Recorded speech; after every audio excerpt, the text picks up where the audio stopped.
manages property assessments. We own property at 7 Mile on Mitkoff Highway. We actually have two adjoining parcels. I tend to think and speak of them as the same piece of property. Last December, we had our property appraised. The appraiser was Canary and Associates. The guy who did the appraisal was not named Canary, but he just worked for Canary and Associates. Guy came down, did his thing, went away. A few days later, we got a phone call from him. And he told us that in Canary's database, the land size square footage figures for our property were extraordinarily high. They were inaccurate and they were wrong. And since he knew that, obviously he knew that Canary had been the assessor for Petersburg for many years, he believed that our property valuations for many years had been incorrect. They'd been too high. And the inaccuracies may even have survived to the new assessor. So as a result, he thought we'd been overtaxed for years. So a while later, we got the appraisal document, and he had made the adjustment, at least in Canary World. Our lot shrank from 1.5 acres to 1.1 acres. And the total value with the appraised value of our property was $60,000 less than the amount of the prior year's city assessment. Huge difference, big drop in land size, drop in value. So it more or less supported our suspicions that the city had been overvaluing our land and overtaxing us for years. I went on a little fact-finding mission. I found out that the borough doesn't keep any records of how property values are calculated. These are my words. No one in the borough said that point blank, but I gleaned that from conversations. I found out that the borough merely purchases the property values, the dollar figure from the assessor. Only the assessor knows how the values are calculated, and the records of his work, if any, are his personal property. They're not public records for the simple reason that they never pass into the borough's hands. I don't know if that's legally correct, but that seems to be the way this works, and possession being 9/10 of the law, there you have it. In March, we sent a letter to the borough and said, if it's true that the assessor has been using incorrect land size figures, as we believe, and if it has impacted our property value, which is a reasonable assumption, we ask for two things.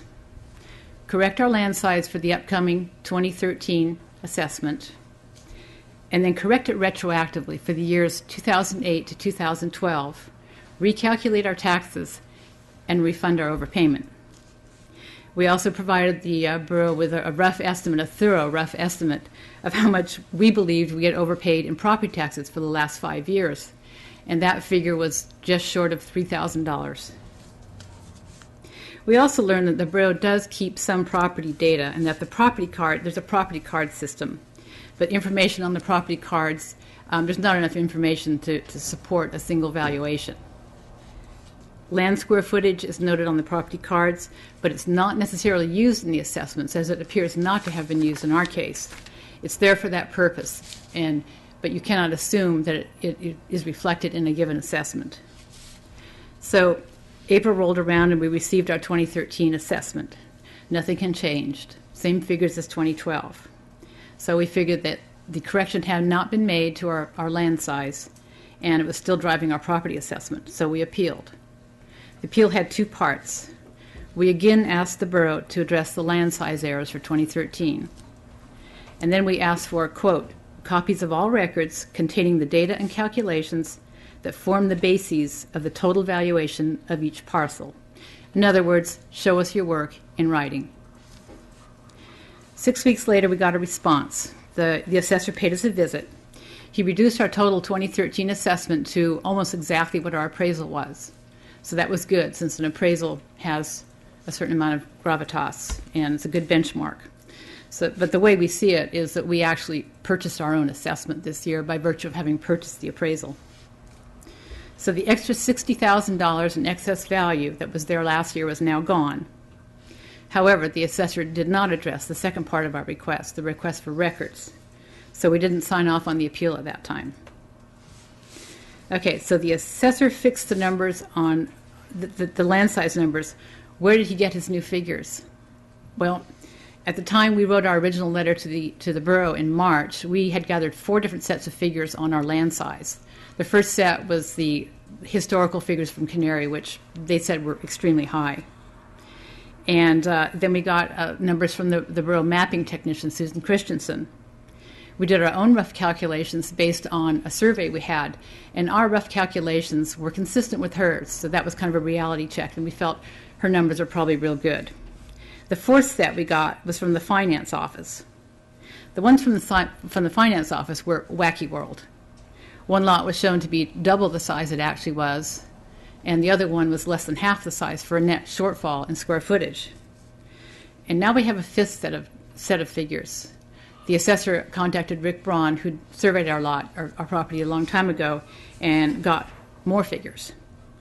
And the mapping technician figures and the surveyor figures are very close. They do differ by 329 square feet overall, which seems like a lot for a lousy acre. Might be acceptable tolerances, I don't know. We're not quibbling about it, just noting it. That the finance department has wacky land size figures is unacceptable. Even if they may not have been used, they were there for the purpose of setting property value, and wrong numbers in a finance office are dangerous. I believe it's time to clean house. I doubt very much we're the only people in Petersburg who have, or had, in our case, wrong land size figures on their property cards. That the mapping technician and the finance office disagreed completely, apparently for years, is also unacceptable. Two agencies within one small government keeping two very different sets of figures for the same piece of land is simply bogus. Those files should be reconciled, and the borough should pick a standard source for property sizes. Everyone should get measured by the same standard. We have no idea how our neighbor's property is measured. I doubt they do either. I doubt the borough knows. It's just a number on a card. A couple of days after our visit from the assessor,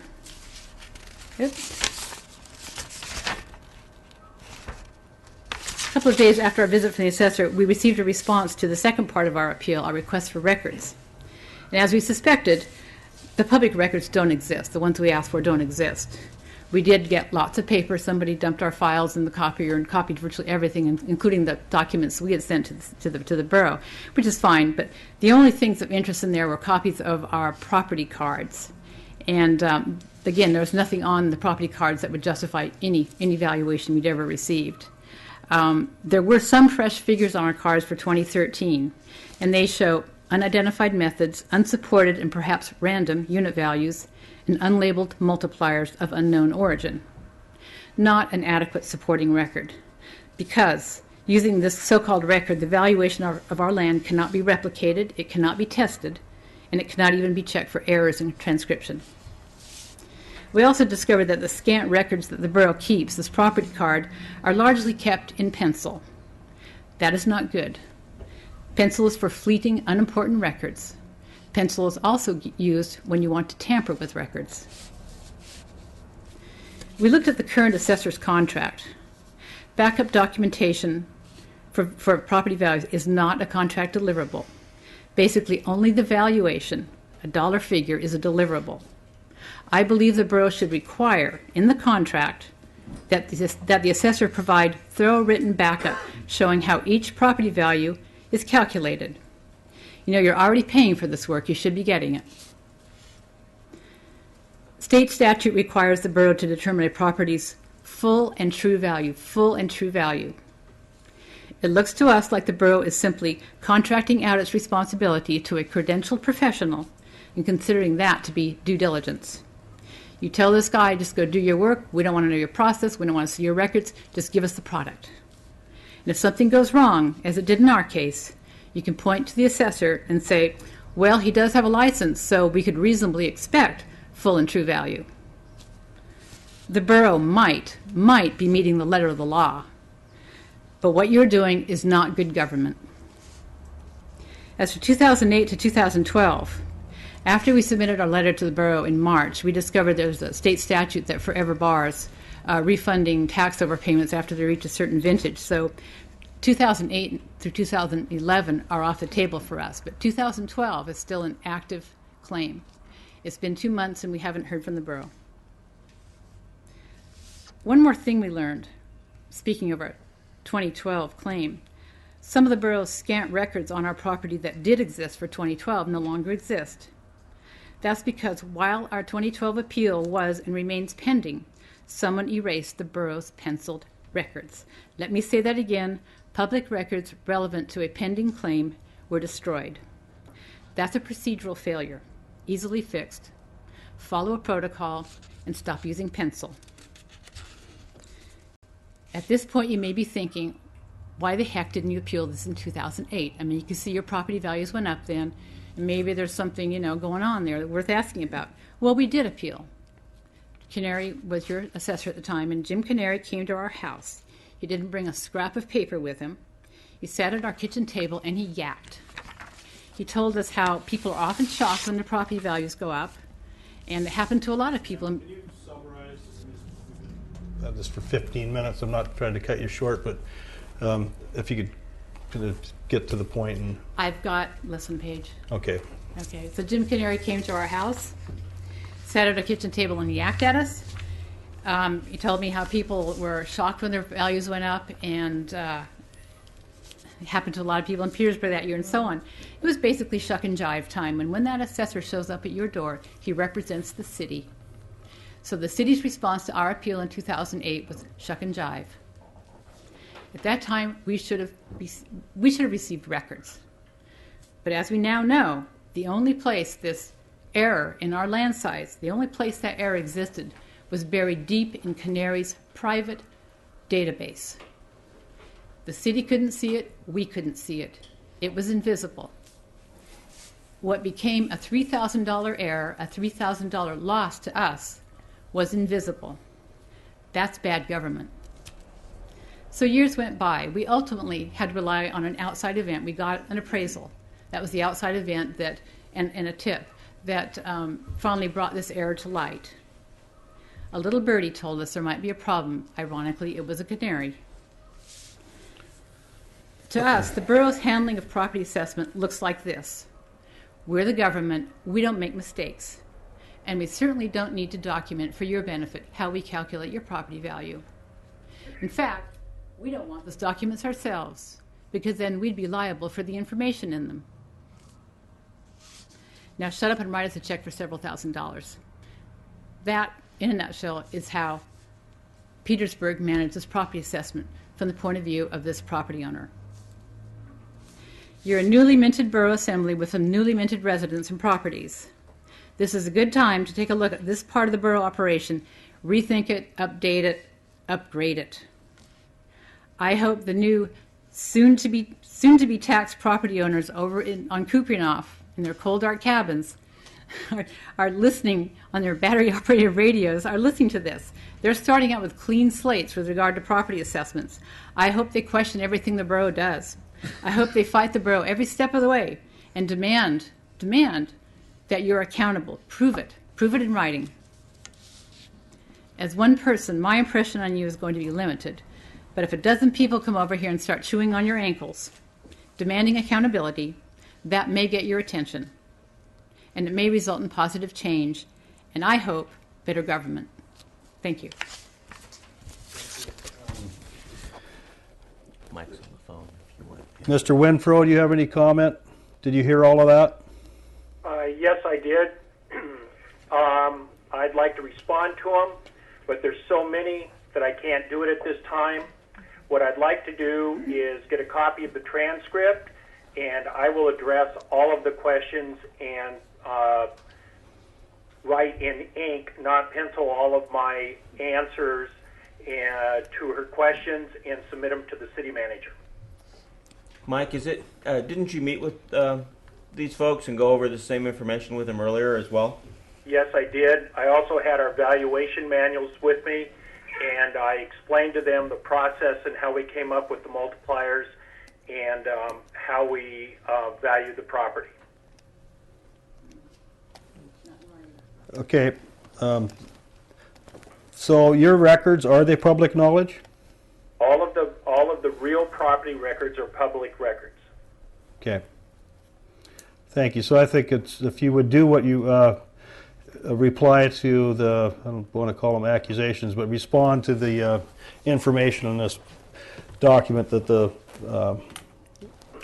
lady has here, Lynn Escola, that would be great, and then we can get the information and go over it. So thanks. Yeah, I have no problems responding to all of the questions. I just want to make sure that I have them all correctly, and I'll write a full response to the city manager that he can share with you. Thank you. Ms. Escola, would you provide a copy of that so he could, or is it in the packet? On the record. It's on the record. It's recorded. Okay, so that's one way to do it. All right. Thanks. Any other questions? Can we set a time frame for this to happen, so that it doesn't drag out? When do you think you could have the information back to us, Mr. Winfro? By July 8th.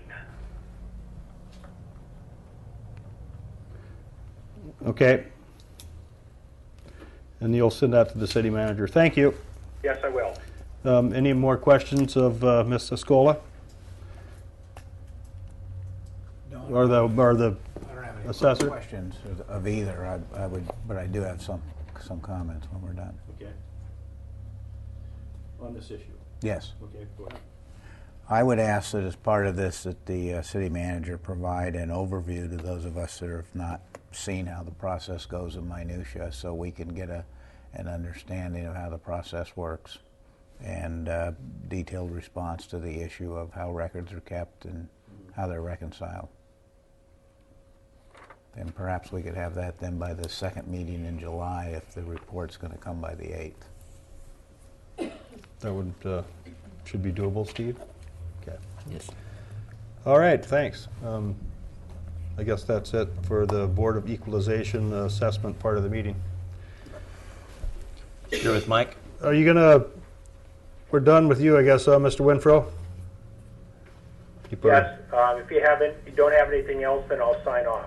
Okay, thanks. How do you hang that thing up, Sue? Thanks. I think like that. Too many buttons. Okay, approval of minutes. We need the approval of the minutes for the special meeting of April 29th, 2013. Do I have a motion for that? I so move. Second? Is there a second? It's been moved and seconded to approve the minute meetings from April 29th, 2013. Any discussion on that? Any changes to them? Okay. All those in favor? Aye. Aye. Okay, those have been approved. And now we need approval of the regular meeting minutes of May 6, 2013. So moved. Is there a second? Second. Any changes? Okay, seeing none. All those in favor of approving those minutes? Say aye. Aye. Aye. Okay, those are approved. Okay, is there any amendments to tonight's meeting? And if not, we need a motion for approval. So moved. Okay, it's been moved by Mr. Haverlick, seconded by Ms. Flint to approve this evening's meeting agenda. All those in favor? Aye. Aye. Aye, okay, passes. Now it's time for public hearings. We have two public hearings tonight, and as well as that, a bid award. So the first public hearing is on ordinance 2013-7, and ordinance providing for chapter 3.12 of the municipal code entitled Administration, updating current language, adding a section that informs how employees will be compensated, and applying the provision of the ordinance on an area-wide basis. Is there anybody in the audience? Yes, John? Oh, I have going to request from discussions with administrative staff an amendment to the ordinance. Okay, we'll handle that in the second reading. This is the public hearing? Should we- Okay, that's fine. I just wanted to make sure it got Okay, thanks. handled. Okay, anybody in the audience want to discuss ordinance 2013-7? Okay, seeing none. That public hearing is closed on ordinance 2013-7. Now it's public hearing on ordinance 2013-8, an ordinance adopting the budget and setting the millage rates for the fiscal year July 1st, 2013 through June 30th, 2014. Is there anybody in the audience that would like to discuss this ordinance? Susan? Please state your name and who you represent, please. My name is either Susan Omer or Susie Omer, depending on how you know me. I'm the director of Petersburg Mental Health Services. And I do have a copy of what I'm going to be speaking on tonight. May I pass that around? Thank you. Oops. First, I would like to thank the Borough Assembly for the support you've given us for almost 20 years. You've always been generous to us, and we've worked really hard for you. I hope you understand how grateful we are for all the support. I need to clarify some things brought up today on the radio about our fund balance, and I can see why it would look like we don't, we might not need the help that we usually do in previous years. Nonprofits' opportunities right now are being reduced regularly. It's a very tough time for nonprofit organizations. Grants are either going away or are increasingly competitive, and insurance companies are finding ways to deny payments. The state has placed more and more restrictions on how we are allowed to use our funds. With their funds, we can only treat 4 different types of people. That's the people who are suicidal, homicidal, children who are so disturbed they're an imminent threat to be hospitalized or placed out of the community, the people who are psychotic, and the people who are abusing substances. That leaves out a lot for us. It means that we can provide no treatment for people suffering from depression or anxiety or post-traumatic stress disorder, grief or marital problems or domestic violence. Until they decompensate enough to fit into one of those 4 categories, we can't use state funds to provide services for them. And in this way, the gift of what the support you've given us over the years has been our greatest strength and is also our greatest weakness if it goes away, because we rely on the funding, the city funding, now the borough funding, to provide the services that the state won't allow us to do and to serve the people the state won't allow us to see until they get worse. Because of all of this, we take it very seriously that we need to be good financial managers. And today we have 10 full-time employees and several part-time employees. For us, really the priority is to help people improve their lives and to stay out of the hospital and jail, and sometimes just to stay alive. But on a practical level for the borough, we're also a good employer. We bring many professionals into the community who pay taxes to the borough, who buy houses, and often bring children to be in our schools. So looking at our fund balance, our accounts receivables are misleading. What we bill doesn't necessarily translate into cash in hand. Even with our reduced sliding scale, fewer people can pay. Even $5 is often too much for them. We will write off nearly $70,000 of reduced fee or free services this year. In past years, it's been closer to $90,000. Our fund balance also includes inaccessible assets. For example, we own a piece of property that we're not allowed to sell or rent until, I believe, 2017. We have a community fund that we started to fund as a legacy to support mental health and substance abuse recovery into our future, and that money is also untouchable. We need a fund balance, and we need to remain fiscally viable. Because we can't make more money with billings, we can't justify depleting a fund balance that's taken us almost 20 years to develop. There's no expectation that more methods of income are going to suddenly present themselves. No matter how creative we are, we're facing a tough time. We also need to have operating funds to avoid shutdown in case of any drastic cuts. The behavioral health grantee budget this year was cut $2 million, so we don't know what level of grant funding we'll get this year. We also have a capital project that we've been working on. And if you've ever been to our offices, you'll know that we're bursting at the seams. We've created offices out of closets and hallways and workspaces in those places. And so we're moving forward to seek funds for our capital project, but not from the city, not anything from the city. Just want to make sure you're clear on that. But in order to be viable candidates for this funding, we have to have a sizable match to demonstrate our ability to do this. And I'm told that this can translate to at least $500,000 or $600,000. We also need to respond to healthcare reform. We're subject to both federal audits in addition to our state Medicaid audits now. Our files are audited, and whatever percent error they find in those files is applied to our whole billings.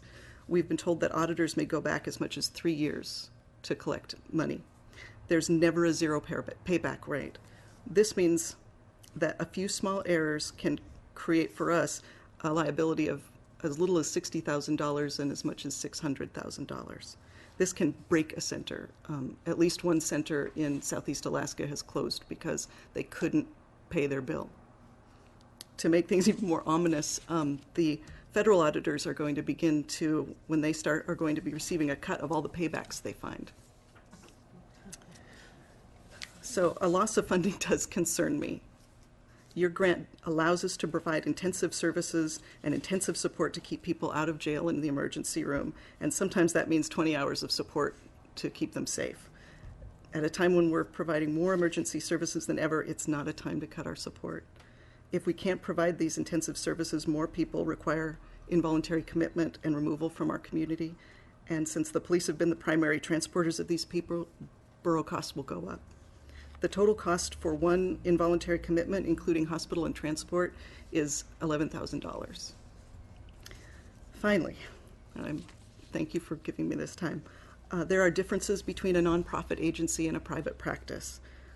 I would like to address Assemblyman John Haverlick. You said on the radio today that it was bullcrap to not consider a private practice business to be a social service agency. And in no way am I maligning the two counselors who are running this for-profit business. They are good counselors, they do a good job, and we refer people to them and will continue to refer people to them. They're good at what they do.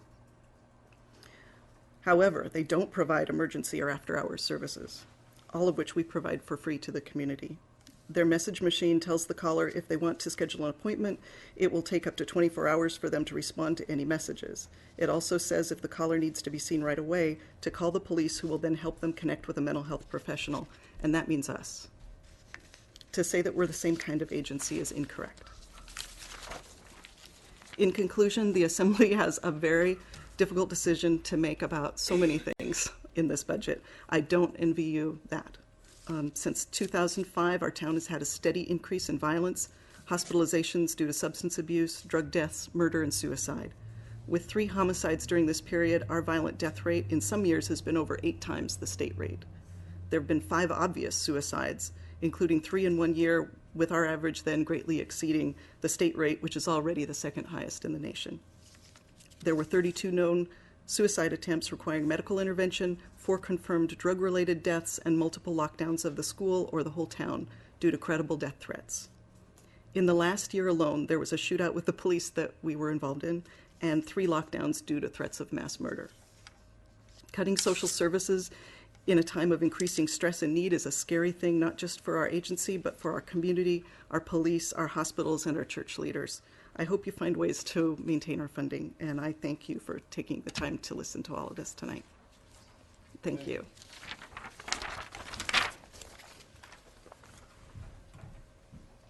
Okay, is there anybody else in the audience? Yeah.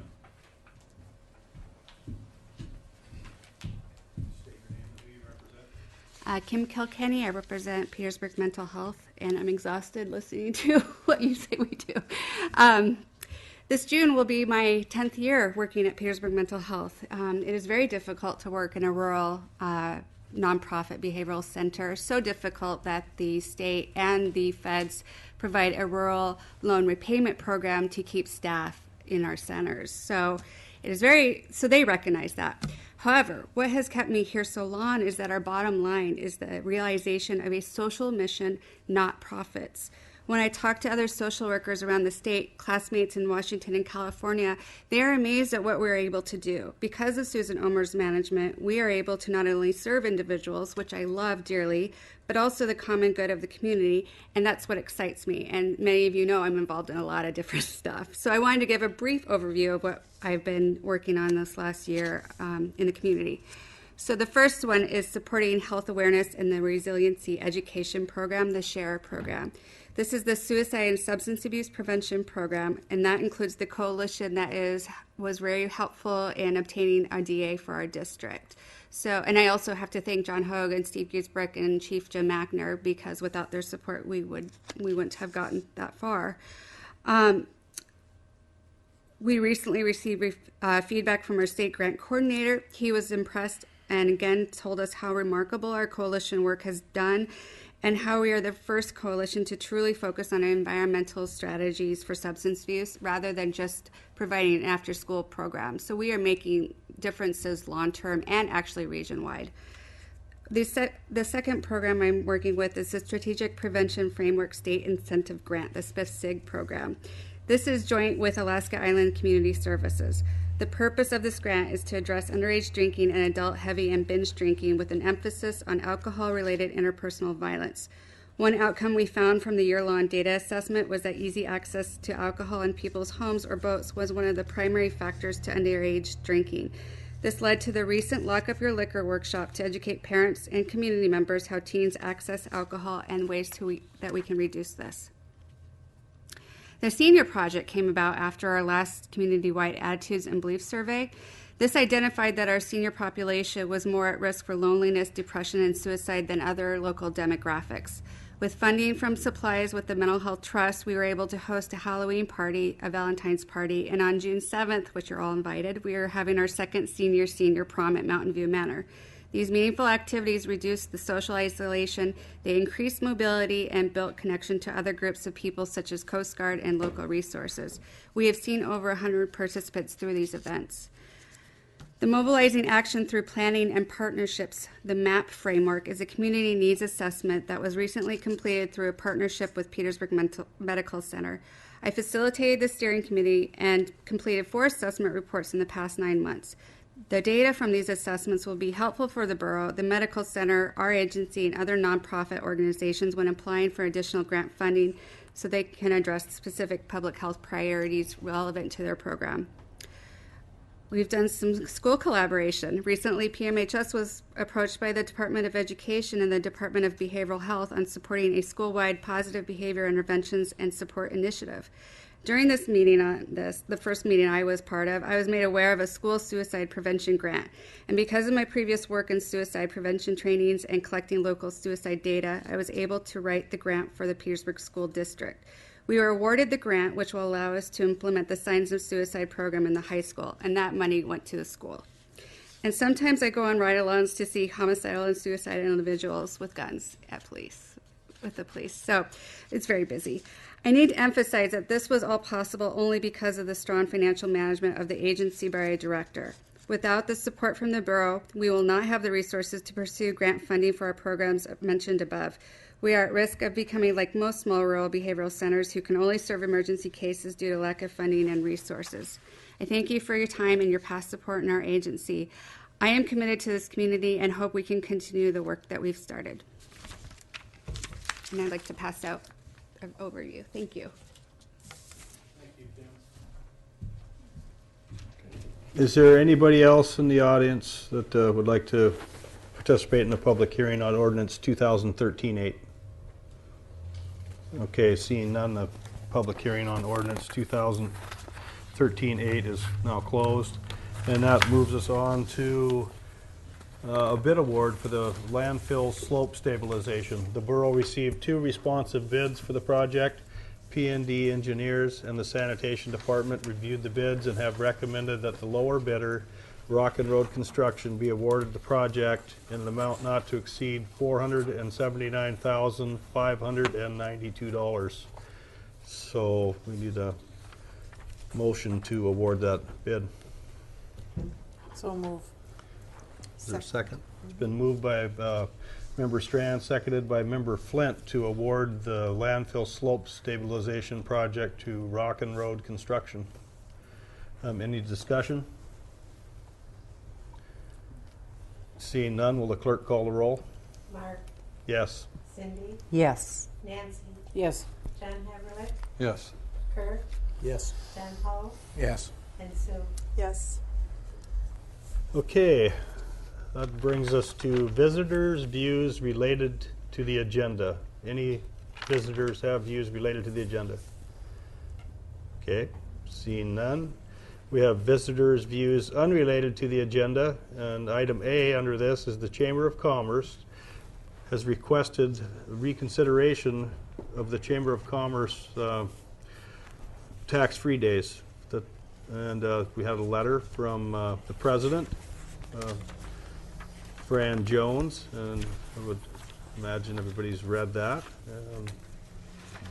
So is there any visitors' views related to this item? It looks like there may be. State your name and who you represent, please. My name is Savan Guthrie. I represent the Retail Committee of the Chamber of Commerce. I would like to thank the Borough Assembly for this opportunity to address you regarding the sales tax-free days. As I am getting older, I am trying to make sure that when I make a mistake, I take ownership of it. I believe we call that personal responsibility. At the last Assembly meeting, I made several mistakes. The first one was that I assumed I was coming into an open, friendly environment. My second mistake was not coming here better prepared.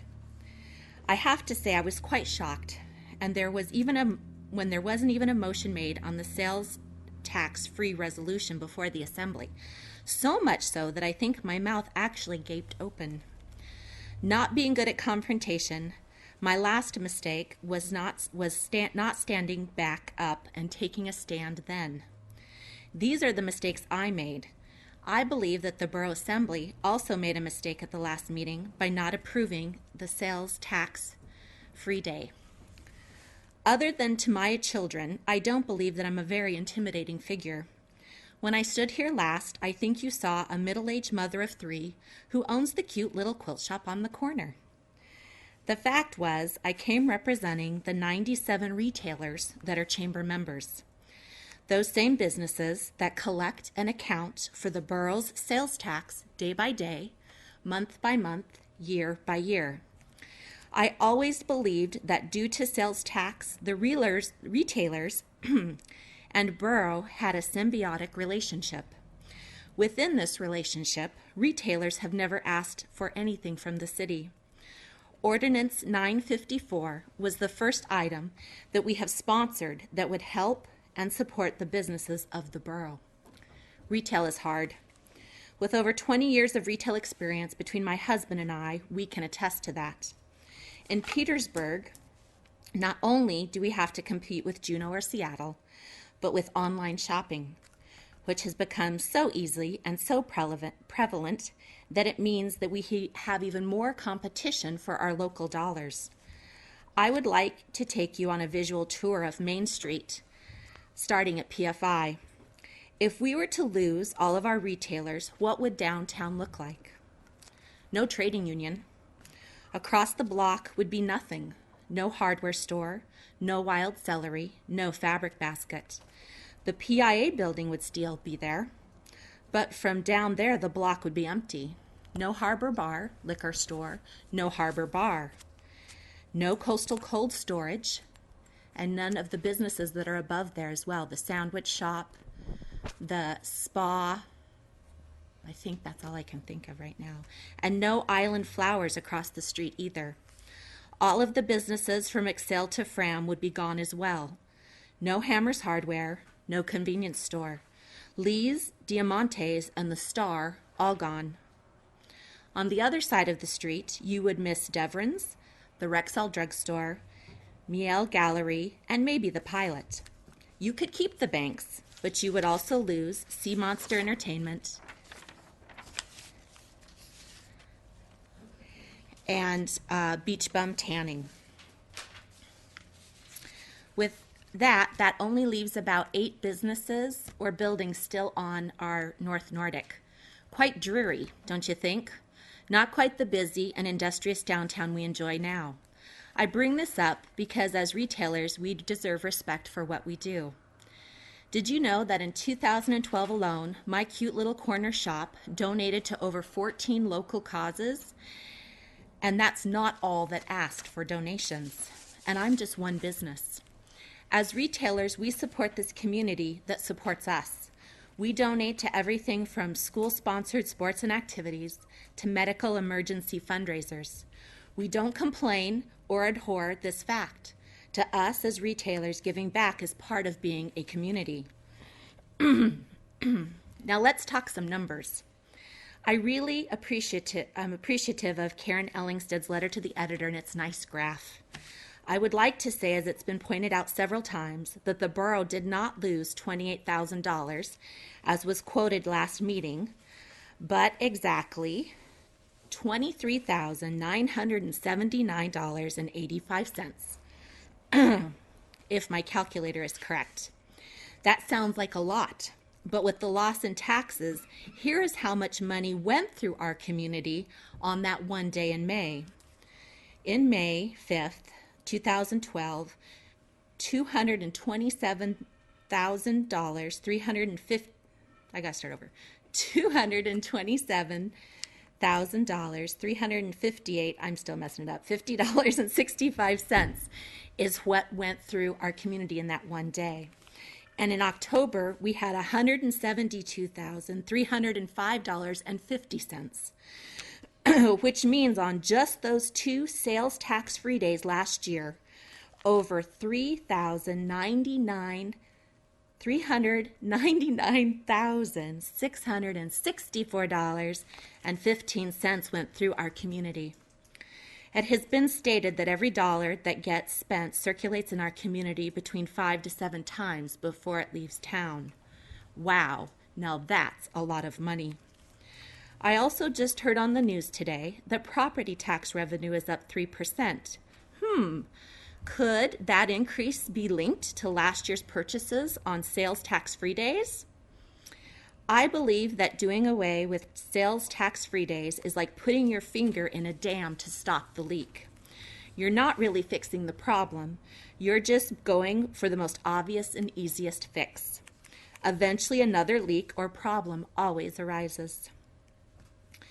I not only believe that sales tax-free days should exist because they have been voted on by your constituents, the same people that voted for you, but because they are good for our community as a whole. 1 year's worth of tax-free days is not enough to see the true outcome of them. It will take a little more time, and now is definitely not the time to do away with them.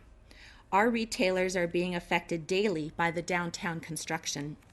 I know that at my end of town, sales were definitely affected by it last fall and this spring. I was quite excited to be done with the construction and see it move on down the road. But then reality struck, and I realized those tourist dollars that I depend on in the summer may not come my way so easily when they first have to cross the construction between me and them. In closing, I would ask that you would please see your way to setting October 5th as the next tax-free day and finding the value in what so many of us see, reestablishing the goodwill with us retailers and correcting your mistake. Thank you for your consideration. I would like to on to Ms. Guthrie, if I may, Mr. Mayor. Sure, or we could do that. Okay, Ms. Guthrie, speaking for myself, I took offense with your statement that some of us at least didn't take you seriously because of who you were. That's not true, actually. And actually, it was your candor in your presentation of discussing this issue that caused me to come to the individual conclusion that I was not confident that voting for a tax-free day was really going to benefit the merchants or maybe just redirect which day people spend money to the detriment of the borough's finances. Okay? Is this when you want to discuss this, or is it at another place in the agenda? Because I have a few comments, but I can wait. This is for visitors, so maybe that was inappropriate. We could talk about it when we, well, I guess this is the only time it's on the agenda. So we need this, is the only time I guess we can address it. So we could wait till, if there's anybody else that has a comment from the audience, and then we could address, all of the questions at once, or we could do it person by person. Any other comments? Okay, first of all, I agree. The people voted on this, and it is our job to consider that. And we did consider it. Apparently, I knew I could not support it for the middle of May. And I didn't know that no one else would make the motion, so that it totally failed. I would be much more comfortable if the chamber, as Savan suggested last meeting, would come prepared months in ahead with this date. Then if there's an issue, we can talk about it. We don't have the ads already hanging up at Hammer and Weekon, the paper having to be changed and all that kind of stuff. I still think it's a terrible idea, but you give the voters a chance to not pay taxes, they're going to jump on it. You know that. However, I did give Chamber and Ron Lesh copies of this report on this very same topic, titled Sales Tax Holidays, Politically Expedient but Poor Tax Policy. What you're doing, you're not getting more purchases, you're changing the timing. They're gonna buy that bolt to fabric or outboard motor on Saturday instead of Friday or Monday, because then they're going to save some sales tax. They don't help the low-income people because they don't have the money to hoard up a whole tank of oil or whatever, a whole tub full of groceries, like the rich people do or the wealthier people. Anyway, I hope that the chamber will look at this article that we sent you a couple weeks ago. As far as you claiming that we're losing all kinds of goodwill up here, my gosh, we just passed a budget with $2 million of community services. Isn't that goodwill? I sent this to the chamber and I said, ask that retail committee where they want us to cut the $24,000. Children's Center, WAVE, Petersburg Public Schools, KFSK, Alcohol and Drug Services, Petersburg Mental Health. It all adds up. And so in order to make both sides work here, my request would be come early, set your dates early, and don't do it in the middle of May. Ron says the retailers can't figure out a sale except in May and in Oktoberfest. But you know what? I think you could have a sale in February, and you might have some more business in February. March, Skagway has a limit. It can only happen till March, and I think that's a real good thing. So work with us here, folks. Any other comments from assembly members? My Member Strand. My impression was that it was the council at the time would have the option of declaring those 2 days, and they would be to promote sales. And so March or February seems like a better time. I agree that some notice would have been nice. That maybe the middle of May isn't the best time. Just a couple comments. Because apparently some people didn't hear them. I've talked to several of the local businesses.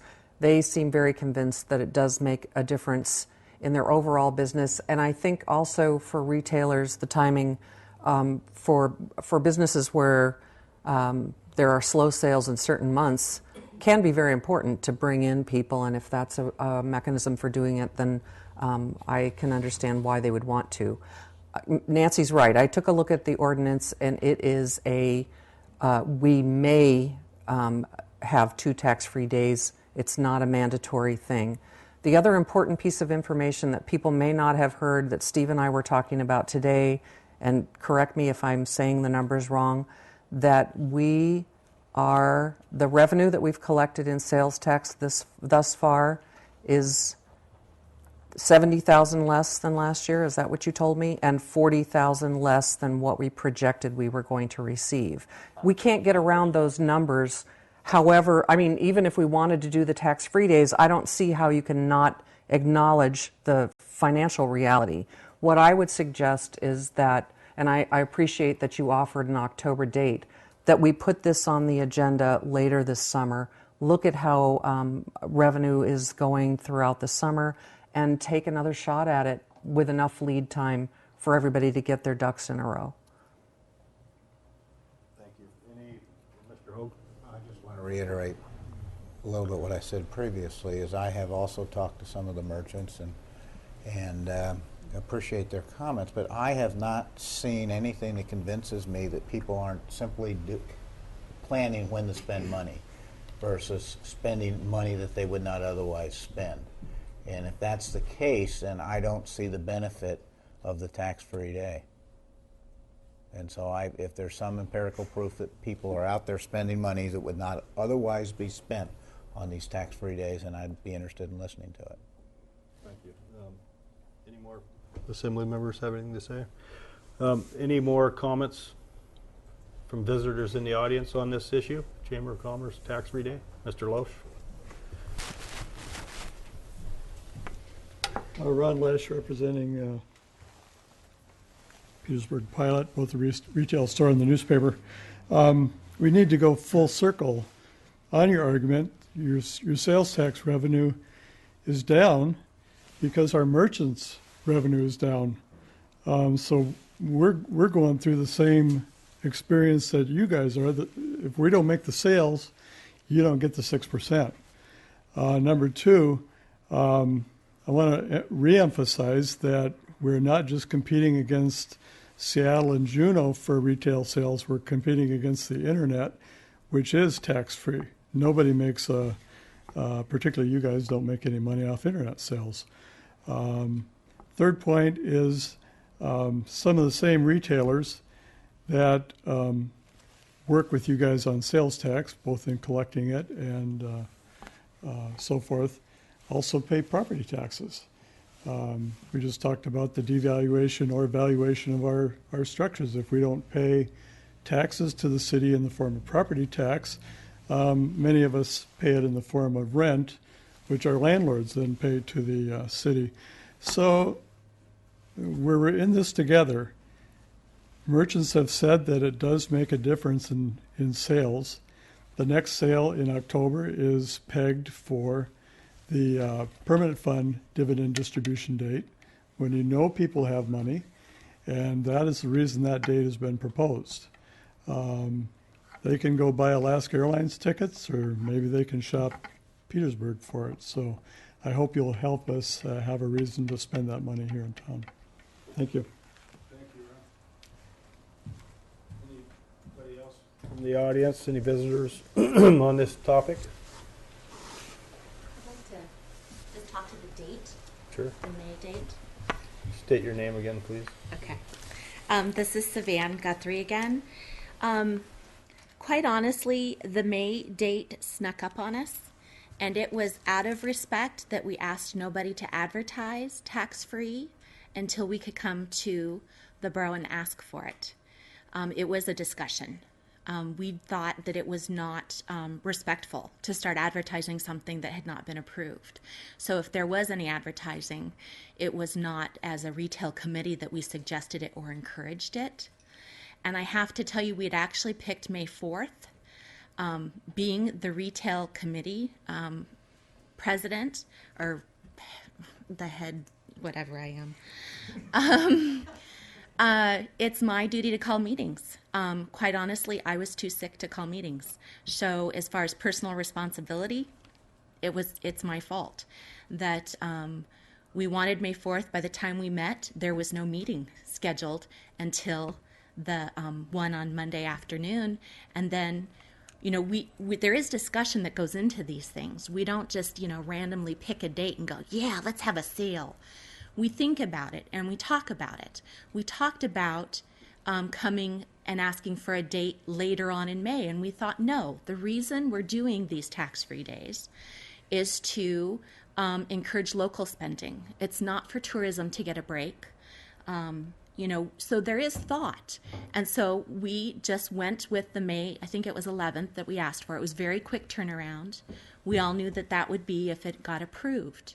So, and then we're like, well, do we ask for it into May or even into June? And we went, no, that's not appropriate. So thought is given, and there is discussion on these things. And we have discussed January and February before. The issue with that is who has money.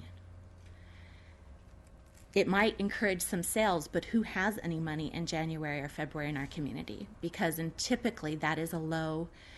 We've come off the fishing season and the holidays, but none of the new fishing seasons have picked up quite yet.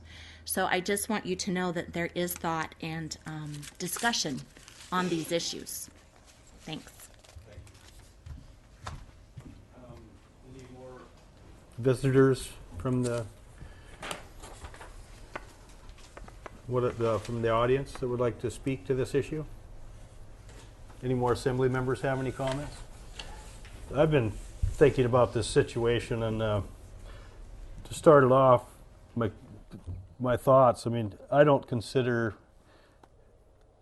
this being an unfriendly environment when you come here. I don't intend to come here and be vicious in making decisions against anybody. I mean, this is, I don't think that's anybody's position on this board, so I don't know if I would say I took offense to it, but I was kind of surprised that Ms. Guthrie thought we were unfriendly when she came at the last meeting. I've got another point. I don't know, was there a federal law? I guess I'd ask the Jody this. Did the federal law that was just passed taxing internet sales, does that apply to Alaska as well? Not that I'm aware of. I thought it was a state tax. So that's the state tax. So okay, that answers my question there. You know, our job is to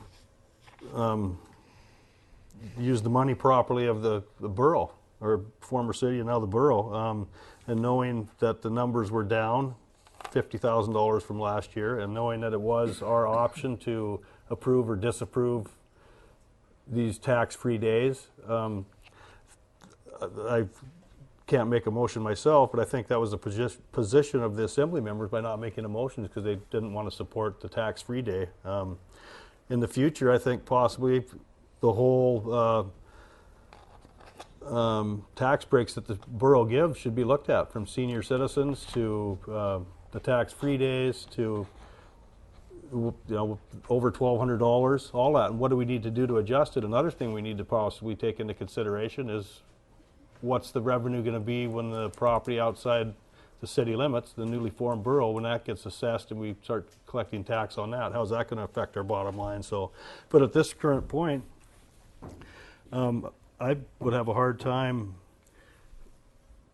at least this time of the year, unless the sales tax turns around, supporting a tax-free day.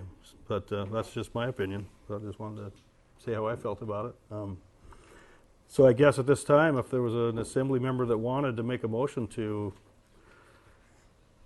support another early in the year tax-free day, that could possibly happen, couldn't it, Kathy? I mean, it's on the agenda for discussion. So just going to throw that out there.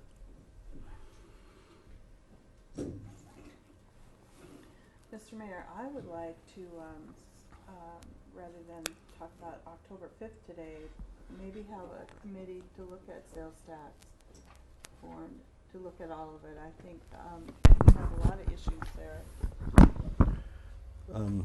Form a committee comprised of an assembly member that would chair it, or just a local committee from people that advertise for? Yeah, people of interest. I know Fran, the president of Chamber, would be interested, and it seems like Karen Ellenstead has a strong interest, and I'm a little passionate on this issue myself, as both a retailer and an assembly person. I think the time might be right. So form the committee to would just look at the whole sales tax issue here and maybe make some recommendations. Any changes have to go before the voters, of course, but. Well, I think if I may. Sure.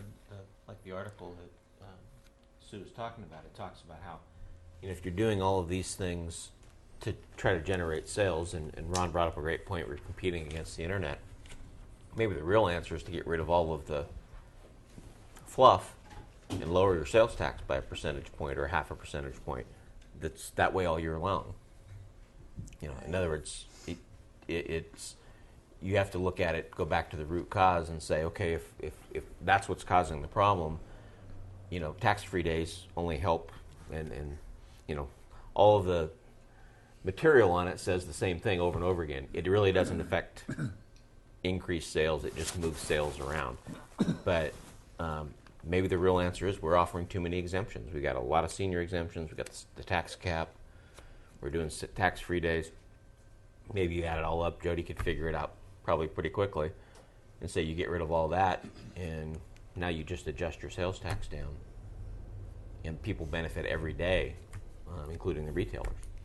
But that's for a committee would have to really take a hard look at.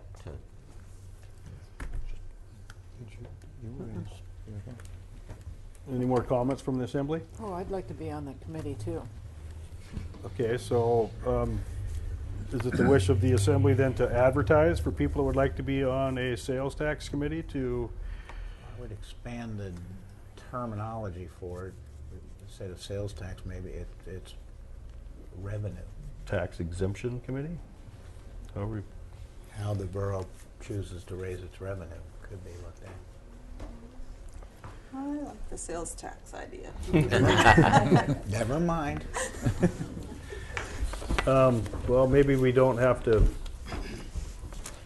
put a name on it. Kathy, can you have any ideas how Well, that? we've had a sales tax review committee for the past, and that's what it's done. Okay. To encompass the All right. whole thing. So you'll have Well, I guess we'll advertise for people that would like to be on that. And it sounds like we have a couple people in the audience, or on the assembly, and probably from the audience as well. So any more discussion on this side? Any more visitors' views related to this? Okay. We're done with item 8A, visitors' views unrelated to the agenda. Board, commission, and committee reports. We have Trey Atkinson, CEO for SEPA, and he will provide an update on the SEPA matters and is available to answer questions. At this time, scheduling a work session or special meeting with member communities has been postponed. And Mr. Atkinson and the Electric Department Superintendent Joe Nelson have also been asked to comment on FERC's May 16th, 2013 Notice of Preliminary Permit Application Acceptance from Hydro Development LLC. So, Mr. Atkinson, it's your turn. Hi, Trey Atkinson, CEO of SEPA. We'll see if this warms up. Your techie guy said the clicker's not working, so I'll be getting a little exercise tonight. Apologize for that. Anyway, I've got a little handout that I prepared for you guys to just kind of going to hit a few of the key points that I'd like to go over tonight. I know some of the other presentations have maybe gone a little bit long, and mine will have a little detail associated with it, so it may take a little while. But well, first of all, I gotta say I'm enjoying the weather here. I had a nice walk around today, and what I would like to talk about today. Last time I was here, I recognized that some folks, I assume that people are more familiar with SEPA than they really are. So I just wanted to take this opportunity today to talk about what SEPA is and some of the things that we're doing. We offer a bundle of services, and a lot of those people aren't aware of. That card I just handed out kind of summarizes those. So anyway, at the bottom there's a new mission statement. I won't read it to you, but it encompasses what our organization does. And I'll also make this presentation available to the clerk for you guys when we're done. Yeah, hit the next slide, please. That'd be great. I can just hit any of those keys. Excellent. Thank you so much. That'll keep things moving here a little bit. This is just a quick map. I don't have a pointer. That one's not working either. The map on the right shows the SEPA served region, and the purple line is basically the line coming from Tyee up to Petersburg. And the lower line on the blue is the section that goes from Swan Lake down to Ketchikan. And the red line's the new line that's STI, people call it, Swan Tyee Intertie. And that was energized in 2009. The thing I like to point out on this slide is the section up in the right-hand corner there.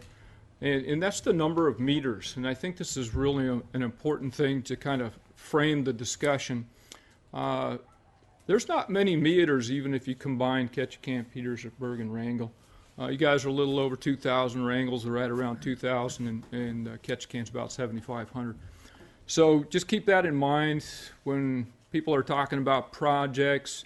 How do you fund projects? And it's through ratepayers, generally, if it's not subsidized by the state. So for starters, we're a regional power system and power provider and coordinator. SEPA provides about 62% of the annual load in the 3-member communities that we serve, Ketchikan, Petersburg, and Wrangell. And we provide essential power system coordination and stability for our region, power scheduling, load following, voltage control, frequency control, spinning reserves, transmission scheduling. And just a footnote to this, and all the things I'm talking about today are encompassed within the 6.8 cent power that we provide, and that's the wholesale rate. We do water management and operations planning. This is really important to understand that now that we're interconnected with that center intertie, we have water resources to the north and water resources to the south. And that intertie now enables us to shift those water resources around, if you will, to bank water in one area while we're utilizing another one, so we can more efficiently use that. In a couple of these slides, we're up doing snow surveys, and that's a key part of our planning and our forecasting. And we do system modeling in order to try to maximize the benefit of that resource so we can use it the best we can and get basically it's just gonna, the better that we can plan and use that resource, the less diesel that people will burn, especially Ketchikan. We do transmission line operations and maintenance. SEPA owns 175 miles of transmission lines, includes 14 miles of submarine cables, 4 crossings and 4 cables per crossing. So there's a huge amount of risk that SEPA absorbs, and I'll talk a little bit more about that as we go along. But we plan, we coordinate, we oversee the transmission line O&M on our interconnected system, all the way from Petersburg down to Ketchikan. So it's a pretty large area, and geographically it's very challenging. We do things such as annual inspection and maintenance, outage response, condition assessments, life extensions, pole replacements, marker ball replacements, project management, and records management. So there's a lot of things going on there that are happening behind the scenes that folks you just don't hear about. Hydro facilities, we also do operations and maintenance. We plan and coordinate and oversee the major maintenance at those facilities. We currently have the O&M contractors. They're on the ground there and do the day-to-day stuff, but SEPA is the one that facilitates all that larger work. And in this picture, you can see some turbine overhauls, and that one down the left-hand corner, that's what a Pelton wheel looks like. So SEPA pays for the hydro facility employee wages and benefits, contractors, consultants, technical support, equipment, parts, materials, and etc. This is actually the largest component of our budget. The total O&M expense for FY13 for the 2 projects and the lines was $6.6 million and change. And that excludes renewal and replacements, and I'll talk a little bit more about that in a second. Exactly a second. So SEPA plans, coordinates, and manages what we call R&R projects, and for the power plants and the transmission facilities. And this will give you a little flavor of the magnitude of what we do with the R&R projects. And while I'm talking through these a little bit, just kind of envision all these are big projects. They take planning, scheduling, project management. Oftentimes they'll take permitting and other resources to even bring them to fruition. So right now we just got through doing every 5 years we try to update what we call our R&R plan. And what it does is it looks out 30 years to see how the cash flows work for the organization over time. And in the next 30 years, we're talking $206 million of investment. And for the northern communities up here, 75% of that is yours. And that has to do with the eventual line replacement for the northern portion from Tyee to Petersburg. You can leave that up for just a sec. So SEPA R&R efforts help ensure long-term reliability and availability of the hydropower for our interconnected system. And some things that we've been doing and have a history of doing over the past are things like the Wrangell reactor replacement, the SCADA system, which is supervisory control and data acquisition for the plants. It allows the plants to talk to each other and to manage the system effectively.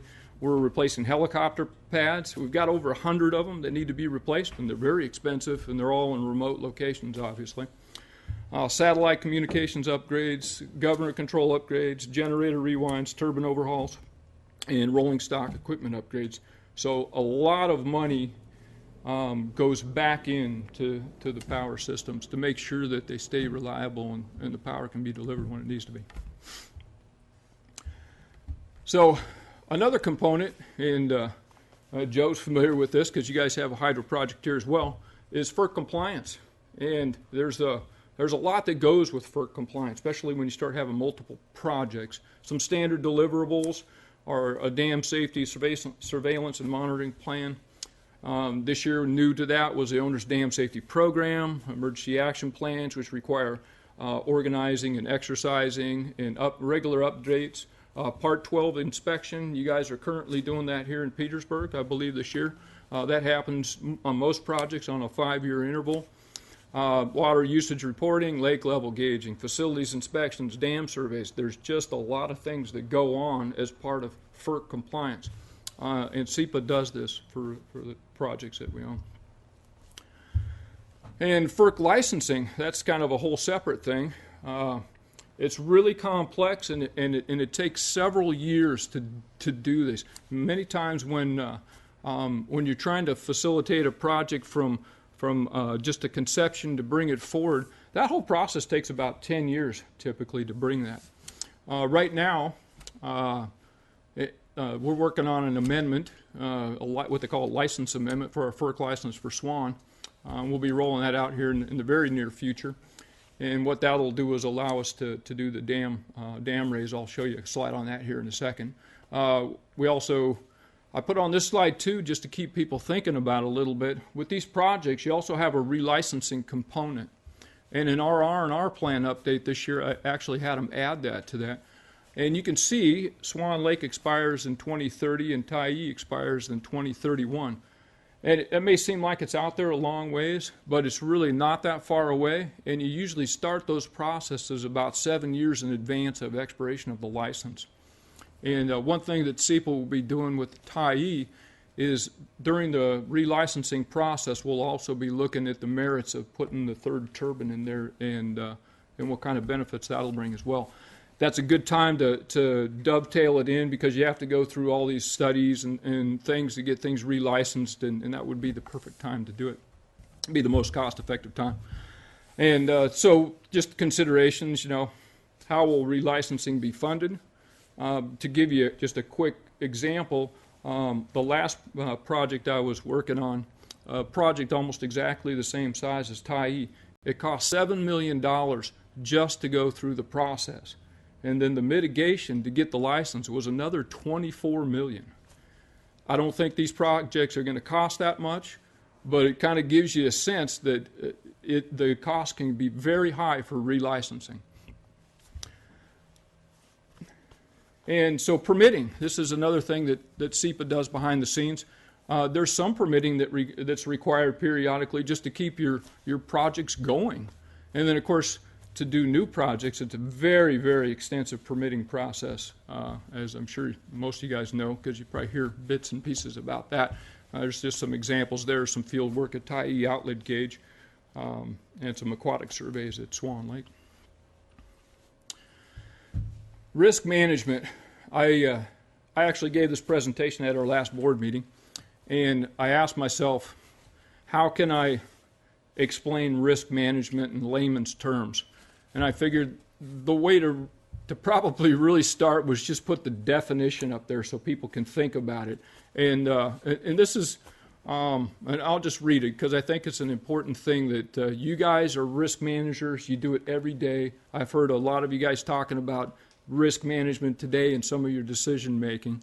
But risk management is the identification, assessment, and prioritization of risks followed by coordinated and economical application of resources to minimize, monitor, and control the probability and or impact of unfortunate events or to maximize the realization of opportunities.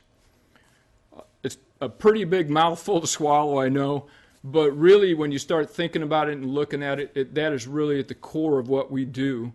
That's what SEPA does every day, is risk management. And we absorb a tremendous amount of risk from our communities, our member communities. We take on the financial risk and obviously the liability for the projects as well. As an example, SEPA handles insurance. SEPA pays insurance premiums for the hydro projects. Annually is about $500,000. We shoulder significant exposure to high deductibles. It's our single largest contingent loss. It's about $7.85 million was the most recent estimate. SEPA self-insures our submarine cables. They're expensive. They will eventually fail and have to be replaced. To give you an idea of what that cost is, I told you earlier we got 4 cable crossings. There's 4 conductors per crossing. To replace a single cable, in a recent study we just had it updated on the cost, is $5 million. So there's a huge amount of risk. It all falls to the northern communities. And right now, SEPA shoulders that risk for you. And we keep some reserves on hand to temper that a little bit, because our goal is to keep rates levelized, because I think that's most important for the ratepayers out there, are stable rates. So we also self-insure our overhead transmission lines. They're really expensive, and they're a huge component in that side, that R&R plan that I've been talking about. And obviously those lines will age over time and have to be replaced. Debt service. SEPA pays the debt service on the 2 projects. That's not a lot, but it's about $1.355808 a year. So it's a chunk. And all these things I'm talking about are still encompassed in that 6.8 cent rate. This one's probably a little hard for some folks to see, and usually I have a pointer here. What I like to point out here, and this shows the volatility in our system. If you look at the graph, the lower line indicates a low hydro year. The solid blue line at the top is a high hydro year. There is a huge amount of volatility that's weather dependent. And as you know, it can be very challenging to predict that. And I think we do a pretty good job with what you have to work with. Mother Nature's kind of throws you a loop every once in a while. So, and then the black line that kind of tapers up from the top there, or from the bottom up to the top, that's the anticipated load growth that we forecast. And actually, that was a Black and Veatch forecast. Ours is slightly higher. The little orange dots are on there are your current load. As you can see, they're still under the forecast load. I've heard people say out there before that we're exceeding forecasts, and that's just not true. We're still under the forecast, and this is a good planning tool. And, things change and we'll adjust. Obviously, there's some shift in electrical loads that will eventually impact this. But I just want people to know that it's still under the Black and Veatch forecast.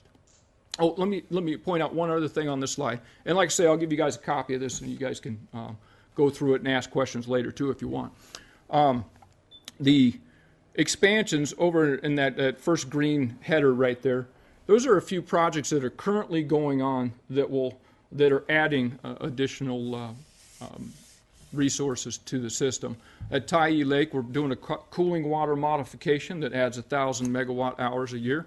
At Tyee Outlet, we're adding a new stream gauge there. It requires a weir so we can measure the water correctly. That adds another 4,000. I put Whitman on here. It adds 16,000 because it actually will kind of marry up, if you will, to the Swan Lake raise to get maximum value there.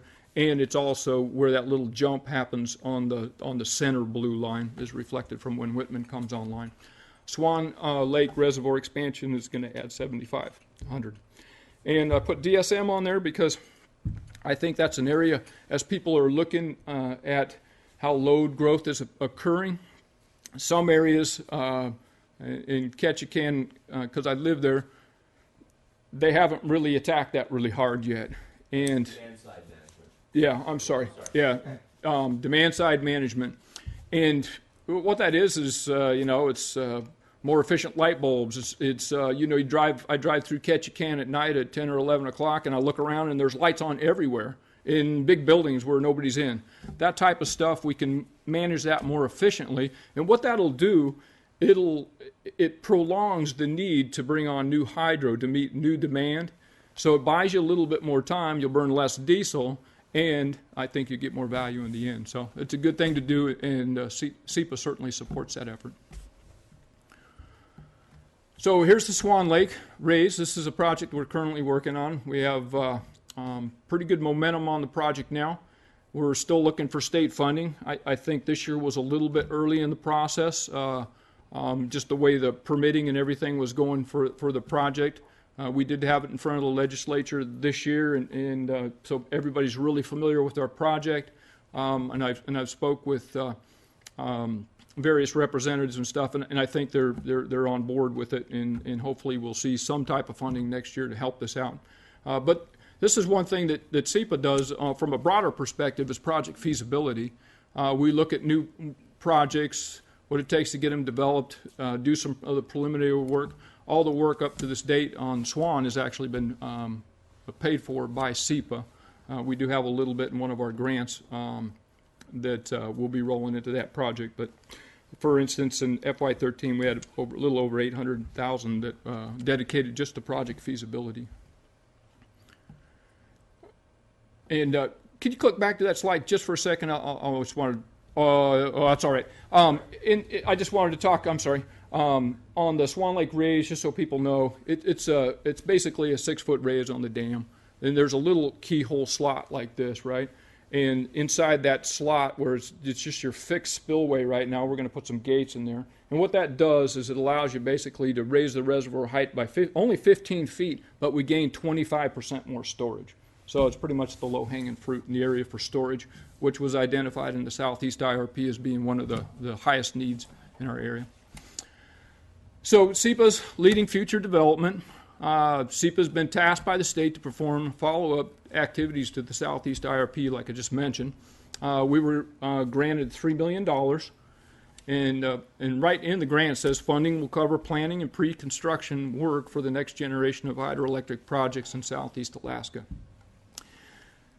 Kind of a bold statement, but some of the key things that we'll be doing within that grant, as I mentioned before, we got a little bit in there for Swan, and that addresses the storage issue that was identified in the Southeast IRP. The key one is bullet number 2 there, is perform hydrosite evaluations in our region. And we'll be deploying engineers into the field this summer, and basically we'll be looking at projects from Cake all the way down to Metlakatla. And what happened in the Southeast IRP is, as everybody knows, there's a wide variety of hydro assets here. Some of them have a lot of information, some of them have none. And so we're going to try to look at that and then balance that level of information, at least to a minimum standard, so you can actually grade those projects to see which ones make the best financial sense. You may have a great project, but it may be 50 miles away from the nearest transmission. You may have a fairly good project, but it's co-located right with the line. And then we're going to look at those hydro resources. How big is the basin? We'll do bathymetric studies on some of them. We'll install additional stream gauging so we can try to gauge what is the resource value and get some real numbers behind it. And what that will lead us down is hopefully finding the next best increment of hydro for the area. And there's a couple other ancillary things, but you can bounce through this. So, and kind of getting close to the wrap up here, a regional representation at a recent Ketchikan Chamber event stated the following, Senator Bert Stedman did: the more we can consolidate our message and work together as a team, not only in the district, but in the whole region of Southeast, the better. And then he went on to say, the direction we've gone in the legislature isn't breaking up of SEPA, just the opposite, expanding it. And what he means there is that there's more value in going together on these issues and speaking with a unified regional voice instead of trying to go it alone. There's huge financial risk. These projects are really big, and you can spread the cost over more ratepayers, and there's very strong value for all of us kind of teaming together and then bringing issues forward. And I appreciate the Assembly's and Petersburg's support for helping that effort. You guys have really been helpful. We're also a strong advocate in the region as far as the state and federal. I've met with Congressman Don Young, with Senator Murkowski's office in Baggage, and there's some issues there that could help us on the federal level. There's Grace Lake, which is located up above Swan Lake, that is in the monument. We could potentially do a land swap that would open that up, maybe not for our kids, but maybe for their kids later. So I'm working some additional initiatives that may help us in the future as well. So this is other stuff that SEPA's doing from a long-term perspective. We're not just looking at today and tomorrow, we're looking way out into the future. We've also built some really strong relationships with the key agencies for doing permitting on these projects. And I think that's really starting to pay off. So, quick conclusion, I just wanted you guys to know there's a package of bundled services that we do provide to our member communities, and I hope that we're doing a good job for you. And we've held power rates now to 6.8 cents for over 15 years, and my goal as CEO is to keep that moving in the right direction and keep those levelized as much as we can. Thank you, Trey. Any questions, sir? John? Are you going to talk about the Hydro Development LLC's FERC application? I can speak briefly on it. SEPA's not involved in that currently, but I am familiar with the issue. That license has been ongoing for a while, and it seems to be some of the similar people involved in that are bringing that forward. I think my first take on it is it's a good example that I've heard people saying that SEPA is an impediment to hydro development, and there's a good example along with Whitman that hydro development's happening out there. So that's a good thing. I also think that hydro development in general is good. That particular project, at least with our forecasting, is a little large for your current needs, and to capture that capital cost and to pay for that would be challenging. I mean, I don't want to create a scenario where, I'll use Sitka as an example, right? Their rates are going up over 65%, is what I last heard, and with Blue Lake expansion. That's a lot. I wouldn't want to have to stand up here and tell somebody that. So I guess I'm a little bit more conservative in that regard. But if a private entity wants to come in and develop it and make that power available, that's great. Encourage it. So what you're saying is that this thing, as far as SEPA is concerned, would not pencil out for SEPA to be doing this for Southeast Alaska or competing for this license? I don't think we're ready to jump in and compete for it at this point. Of course, that would be a decision that has to be made by my board to give me some direction to go after something like that. I think the hydro resource analysis that we're working on, and we'll be deploying engineers this summer. Cascade will probably be part of that package of projects we're looking at. And that takes a little while, because if you install a stream gauge, by the time you get it deployed in the field, you actually need 3 years of good data for FERC. It's a more of a 4 or 5 year process to really nail that down. If these guys have basically extended or taken over that particular license and have another 3 years, and they'll be collecting more data. They'll be required to. So the project will still be moving along. Who develops it in the end and takes on the risk of the investment? I can't answer that right now. You know. You don't see a value in SEPA doing anything on this right now? Not quite yet. What I want to do is I want to develop the best project that's the highest value for the ratepayers. And that project appears to be a little big right now for me. Okay. If I can, Mr. Mayor, I have an unrelated question to that. Can we talk about Thomas Bay Power Authority, please? You folks own these projects.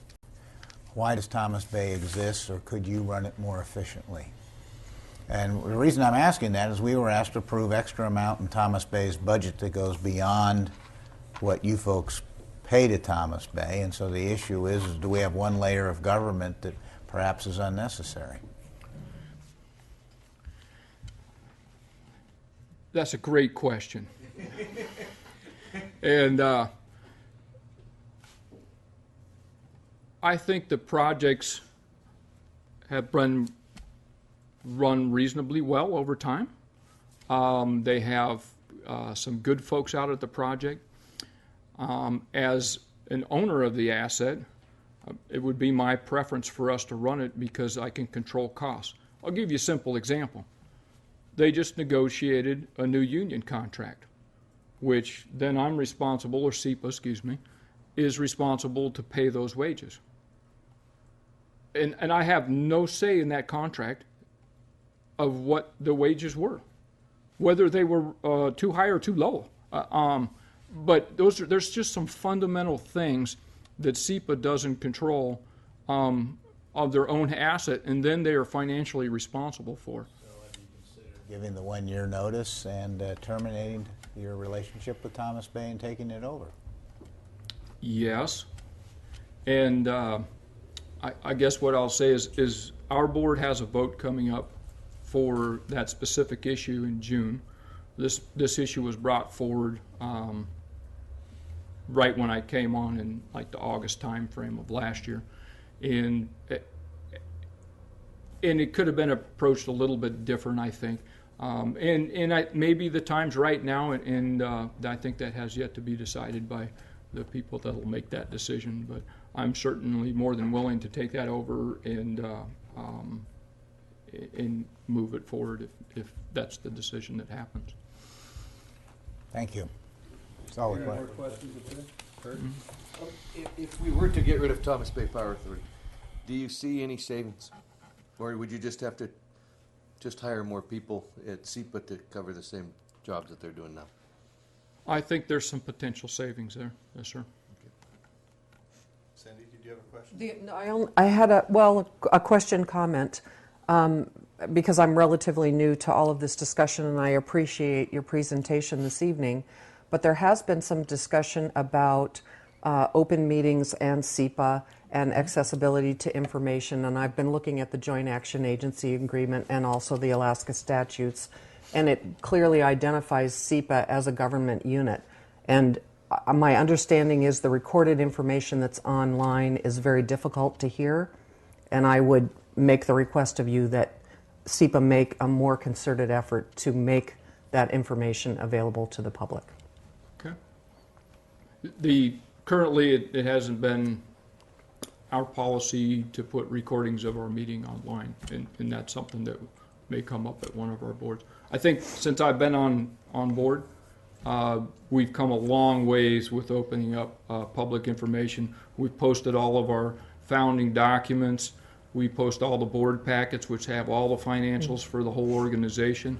And I understand it, some of the meetings, it has been some difficulty on the other end of the phone hearing, and I apologize for that. Any more questions of Trey?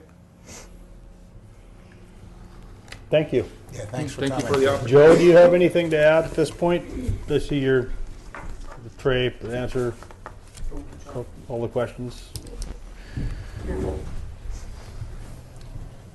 Trey, I didn't know how to unplug everything, so I Oh, didn't it's want to okay. mess I'll with your leave stuff. Phil to Got make it. it over. Thank you so much for doing that. It saved a tremendous amount of time. On the development of Thomas Bay, the Cascade Creek Swan Lake project, it has been identified for many years by Petersburg initially as a project to pursue, and like Trey mentioned, it's a big project. It's 3 or 4 times as big as Tyee, for instance. But I really do think, I mentioned this at our gathering of the energy folks, that it's a project that should be looked at with the idea of also connecting it northward to the Juneau grid, so that we are truly an interconnected region from Metlakatla to Greens Creek. This would provide a backbone for not only our kids but our grandkids. You know, we're enjoying the benefits of the two projects, Swan and Tyee, and the intertide system. But that was, when that was proposed and when that was built, it didn't pencil out. You know, there's no way you could pencil out those hundreds of millions of dollars that were spent to build those projects at that time. But the state looked forward, had a forward vision, and they built them, and we're reaping the benefits of that today. So I would hope that we would look, not only look at our immediate needs, which the RFO process is going to do, but also look long-term and look at a big project, a major project for Southeast Alaska that would garner support not only from publics like SEPA, but also from some of the private utilities up north, and make this a public-private partnership and agree on what should be done, and then go to the state and have them participate in the funding. So that's the only thing I would add to what Trey said. Of course, I sit on the Thomas State Power Authority Commission and have for the last 10 years, and he mentioned that the projects are generally well run. I would add that they're, in my opinion, they're very well run. When we took over from the state, there was a lot of work to do to bring them up to the condition they are in now. I think some of you have been over to Tyee to see the condition of that plant that's now 20-odd years old. Some of us have recently been out to Swan to see what the condition of that project is, and they're in excellent condition. They're in excellent shape. Most of that, of course, has to do with the Fort Ann Pool and SEPA, but it also has a lot to do with Thomas Bay Power Authority, and it also has to do with KPU down on the south end. Having said that, there are some economies to be gained now that we have the opportunity. The reason that Thomas Bay Power Authority was created in the beginning, that reason really no longer exists, and that was to go out and identify and build a new project in Thomas Bay. So I think it's a time to take a hard look at it. I think the impact really to the employees at the site and there in Wrangell would be minimal. But it not only saves us financially, it makes things, like Trey says, it makes things more responsive. If we had the same IBEW contract at both projects, that would be helpful. If we were able to have a consolidated training plan for both projects, that would be helpful. So there's some things to be gained. So that'd be my only comments. Thank you. Thanks, Joe. Okay, Mayor's report. There's an organizational work session on the Cake, Intertie, and Access Projects. Assembly Member Lakadakis, the borough's liaison, has scheduled an organizational meeting in preparation for review of the proposed Cake, Intertie, and Access projects. Persons interested in participating in the review of the proposed projects and evaluating how they may affect the local region are encouraged to attend. The community organizational work session is scheduled for Thursday, May 23rd at noon. That's this coming Thursday in the Assembly Chambers. Also, under the Mayor's report, we have an appointment of Borough Attorney. The Borough Charter, Section 2.12, requires the Borough Attorney to be appointed by the Assembly to serve at the pleasure of the Assembly. At the May 6th Assembly meeting, the Assembly instructed staff to issue the Borough's intent to award the Borough's General Counsel legal services to Hedlund, Brennan, and Heidemann. Administration staff is requesting the firm be officially appointed as the Borough's attorney under their April 17th, 2013 hourly fee agreement that was submitted in the firm's response to our request for proposal. So I would entertain a motion to approve or services, legal services to Headland, Brennan, and Heidemann. I so move. Second. Okay, it's been moved by Member Strand, seconded by Member Haverlick to hire Headland, Brennan, and Heidemann as our legal counsel. Any discussion? Will the clerk call the roll? John Heverlick, Yes. Kurt, Yes. Mark, Yes. Nancy, Yes. Sue. Yes. John Paul, Yes. Cindy. Yes. Okay, that was a unanimous support for Headland, Brennan, and Heidemann to be our legal counsel. A couple other little notes under the mayor's report. Over the Mayfest weekend, there was some dignitaries in town. We had Senator Egan, Stedman, Representatives Skrtula and Munoz, and the Lieutenant Governor, and we had a dinner with them, and we went on a couple little tours around town, and one of them was the police station. Right after we got out of the police station, I don't know when the Lieutenant Governor Fredwell made the communications with Karen Rayfield, the head of the OMB office and the governor's office of Management and Budget, but she said the $2.5 million that we got in the capital budget this year would not be removed, so it doesn't look like that will be vetoed. But anyway, and then also we've had a vacancy on the PEDC board, and without any objection from the Assembly, I'd like to appoint Brian Lynch to that position. He has submitted a letter of interest, so I see no people disagreeing with that. So, Brian, if you're listening, you're now on the PEDC board. Liz, you have someone else there to go over your issues. And that's it for the mayor's report. Now it's time for the city manager's report. Steve. Try to make it fast. Sales tax audit is scheduled for the week of July 29th. 25 businesses will be receiving letters letting them know that they were selected to participate in the process. 427 senior citizens tax-exempt cards have been issued since becoming a borough, so it continues to add up. We're researching the possibility of combining the harbor mortgage invoicing with the utility bills. This is potentially a way to consolidate more of the borough's billings and mailings to kind of reduce postage and handling costs. It also would help from the standpoint of letting folks pay with a credit card, pay their mortgage, which we get a lot of requests for.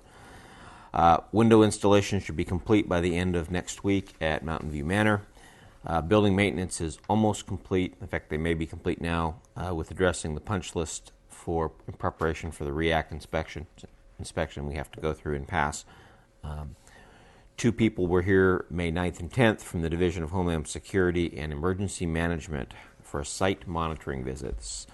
Sandy, thanks to her and those others involved, toured them around to look at equipment and make sure it was in good shape and also check some of our records. Sounds like they were happy with everything they saw. The Emergency Operations Center is now located in the training room at the fire station. This was previously located up in basically a closet, so to speak, at Mountain View Manor. It is now at the new fire hall. Parks and Rec will be offering Zumba. Kelly Luzak is at the facility for the next couple of weeks, so if anybody's interested, give them a call. Continuing to have some residential burglaries in town, including a recent break-in the harbor.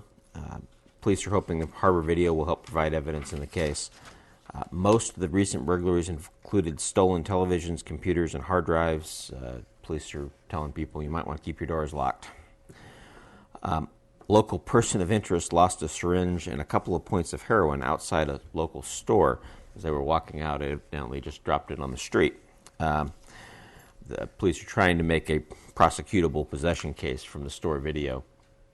But, again, we're still having some issues there. And police were working on a couple of furnishing alcohol cases. Reminder to the public, this is a serious crime. Both the police and the district attorney's office are increasing both awareness and enforcement. And again, this is furnishing alcohol to a minor. And the DA takes it, as well as our own police, take it pretty seriously. Preparations for the annual Tyee outage are complete. All the operators have been brought up to speed on the new Scow Bay generator. The date of that outage is 5/28 through 6/2. We'll be on diesels for at least a portion of that, depending on how long it takes. The FERC Part 12 inspection, as you heard Trey kind of talk about, is underway on our facility. Power and Light is gathering and converting our data, drawings, and reports to an electronic format for the consultant who's handling that for us. Power and Light is also working on installing upgraded service for the new heat pumps at the Petersburg Pilot Building. Fleet Refrigeration is installing 220 kW units. Again, these are those new heat pumps that look like they're doing really well in Southeast. Harbor activity is up. The first large wave of transients pulled in for Little Norway Festival. Cruise ship activity has begun. Continuing to work with P&D on the North Harbor preparation for an August 1st demo, as well as the Corps of Engineers dredge contractors. Flo, is that date still on? Okay. Saw some emails and I wasn't sure. Yachting Magazine has contacted us regarding their July feature on the 50 best yachting towns. You may have seen some of the emails. The top 10 are selected for their readers to vote on the top yachting town. Petersburg got nominated as one of the top 10 finalists this year. So it looks like we'll get a write-up in the July Yachting Magazine. The downtown paving project, as everyone knows, took a big break during Mayfest. Just want to thank to all of them for letting us stop their project. They are back up and operational and moving on down the street, as we've seen. Street cleaning continues, including portions of the state right-of-way that have still substantial winter sand accumulations. Carl's group is working with them and as well as our own folks to try to get that cleaned up. ASRC McGraw has completed the majority of the work at the water plant. This is something we were a little worried about because when both trains done, filter beds done prior to the big canning season, it looks like that's going to get all done and online. Thanks to Carl's help, we're going to be testing a commingled recycling trial run. It'll be from June 5th to July 10th. PIA will be collecting the recyclables during the trial, and letters have been sent to those people that are being asked to kind of test it for us. We want to see how this works and if it's something we can roll out to everyone. And you heard earlier the landfill slope stabilization project bid opening was May 7th, and it's been awarded now. So again, that's a big piece of the North Harbor project where the dredge spoils will go. So that was it. Mr. Questions. Any questions of the manager on his report? Okay, seeing none, that brings us to unfinished business. And the first item under that item is Ordinance 2013-6, an ordinance providing for Chapter 14.3 of the Municipal Code entitled Mountain View Manor Elderly Housing and Assisted Living Facility, updating rents to current levels and applying the provisions of the ordinance on an area-wide basis. This is the third and final reading. We have a motion to adopt this in its third reading. So move. Second. Been moved by Member Strand, seconded by Member Haverlick to adopt Ordinance 2013-6 in its third and final reading. Any discussion? Seeing none, will the clerk call the roll? John Haverlick, Yes. John Hogue, Yes. Kurt, Yes. Sue, Yes. Nancy, Yes. Cindy, Yes. and Mark. Yes. Okay, Ordinance 2013-7, an ordinance providing for Chapter 3.12 of the Municipal Code entitled Administration, updating current language, adding a section that informs how employees will be compensated, and applying the provision of the ordinance on an area-wide basis. This is the second reading. The proposed ordinance will convert the current provision of the City of Petersburg Code to the Borough Code. The ordinance also provides for the means for the borough's goal to attract and retain skilled employees. I'd entertain a motion to adopt this ordinance in its second reading. Mr. Mayor, I'd like to propose an amendment to one part of the ordinance, please. Okay. In section 3.12.030, compensation of employees, there's been we've had meetings with the Assembly's folks that would be analyzing the wage and job analysis. And there was some discussion that we do not throw a wide enough net on some of the communities because of the problems of finding job descriptions that fit. It's, somebody's labeled job description may actually be reality different than others. And so there's a request of staff, and the analysis is it would like to amend this by adding the communities of Seward and Palmer and Homer, and specifying that instead of just saying Ketchikan, we specify that it's the city of Ketchikan. A little confusing, there's also the borough of Ketchikan, but it is the city that has the employees that perform job duties that correspond more to those in Petersburg, and it has less population too in that. So I would propose the amendment by adding those three new communities of Seward, Palmer, and Homer, and specifying that it is the city of Ketchikan. Okay, do you have that, Kathy? I'm wondering if, don't have a motion on the floor for yet. procedural, if we shouldn't actually get the motion on the floor. Oh, I thought I was making the motion. A motion to adopt it in its second reading, and then propose an amendment to that once we get it on the floor for discussion. But okay. Mr. Mayor, should we make that proposal as in what you and I discussed earlier about in title only, so we don't entrap the wording that's already there? Actually, I'm not totally familiar with that. Kathy can clarify that, but I think that's on the first reading only, isn't it?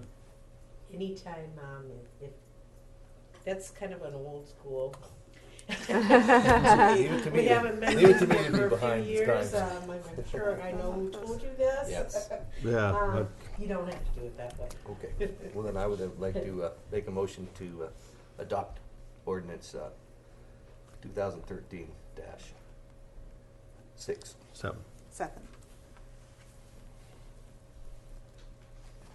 This is ordinance 2013-7. Oh, dash 7, I'm sorry. Okay. Dash 7.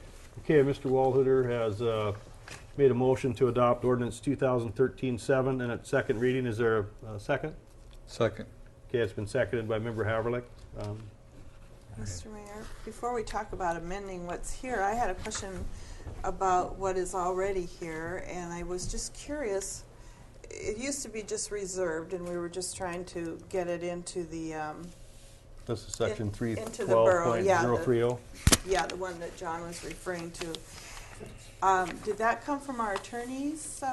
Was that their suggestion, that we get all this detail about who we go and look at salaries and stuff about? No, I'll take the hit on this, as Vice Mayor. It was my suggestion to the administrative folks that I thought it would be appropriate that we spell out to the world what we are looking at for compensation, because there's questions that have come up in meetings with the public saying, "Gee, your people are compensated too much, they're not compensated enough." I have never seen the borough or the city before that take a stand explaining why we are setting the wages and benefits for our employees the way we are, and I thought it'd be appropriate to put this out. Well, what I know about it is we always use the rate study from the state. We've always compared with that, and I thought, to me this just seems so narrow and specific, and I'm thinking, like, are we tying the hands of future councils or negotiators, or I don't know. It just seemed a little bit much for being in an ordinance to me. Mr. Mayor, I also have questions about this section. To me, this is an operating procedure and not an ordinance. It's not really defined in time. There isn't anything, I don't understand what would be the remedy if we didn't comply with this. There's something about it that is just not, doesn't seem to track with other ordinances, and I'm not sure that this is the place that this paragraph needs to be. Mr. Hogue, is this put in there so it's basically a comparable with people in our region? Is that the way? Well, first of all, it's written as a goal and not as a mandate. I mean, this is the wording in it. It's the first, it's the goal, and second, should be compensated that are fair, and third, the goal is to consider compensation for similar jobs in these communities to determine the compensation, and it raises in the other factors as the borough's ability to pay. So it is not a mandate. You could say, therefore, it doesn't need to be in an ordinance. Right. And you can certainly take, that discussion was actually had internally, and I was the one that thought it should be, because an ordinance is more accessible to the public than, say, an internal manual. I understand your point, but to me this is not very measurable, and it seems like an ordinance, there's a clear process by which you understand that you've reached your goal. To me, this is a sort of a mom and apple pie statement. I have do you have any more if I may, comments by assembly members, or the manager have some input on this? Sure, I do, actually. I'll just hold it for a moment. This process is actually kind of what we used, John more than anybody, but when we did the negotiations with IBEW, by taking a market basket, so to speak, of communities, comparing like jobs and like salaries and like benefits, we were able to show what the appropriate wage and benefits should or should not be for existing employees. And I'm not quibbling with the process. I'm just not clear that should be an ordinance. Manager, finish. The reason we wanted, after looking at it, we wanted to add some more cities and clarify, was to be able to do on a little broader basis to look at those cities of like size or like characteristics. Unfortunately, the big book that like Sue referred to is all over Alaska, and a job in Anchorage in a water plant is not the same as a job here in the water plant. So, but the whole state is there.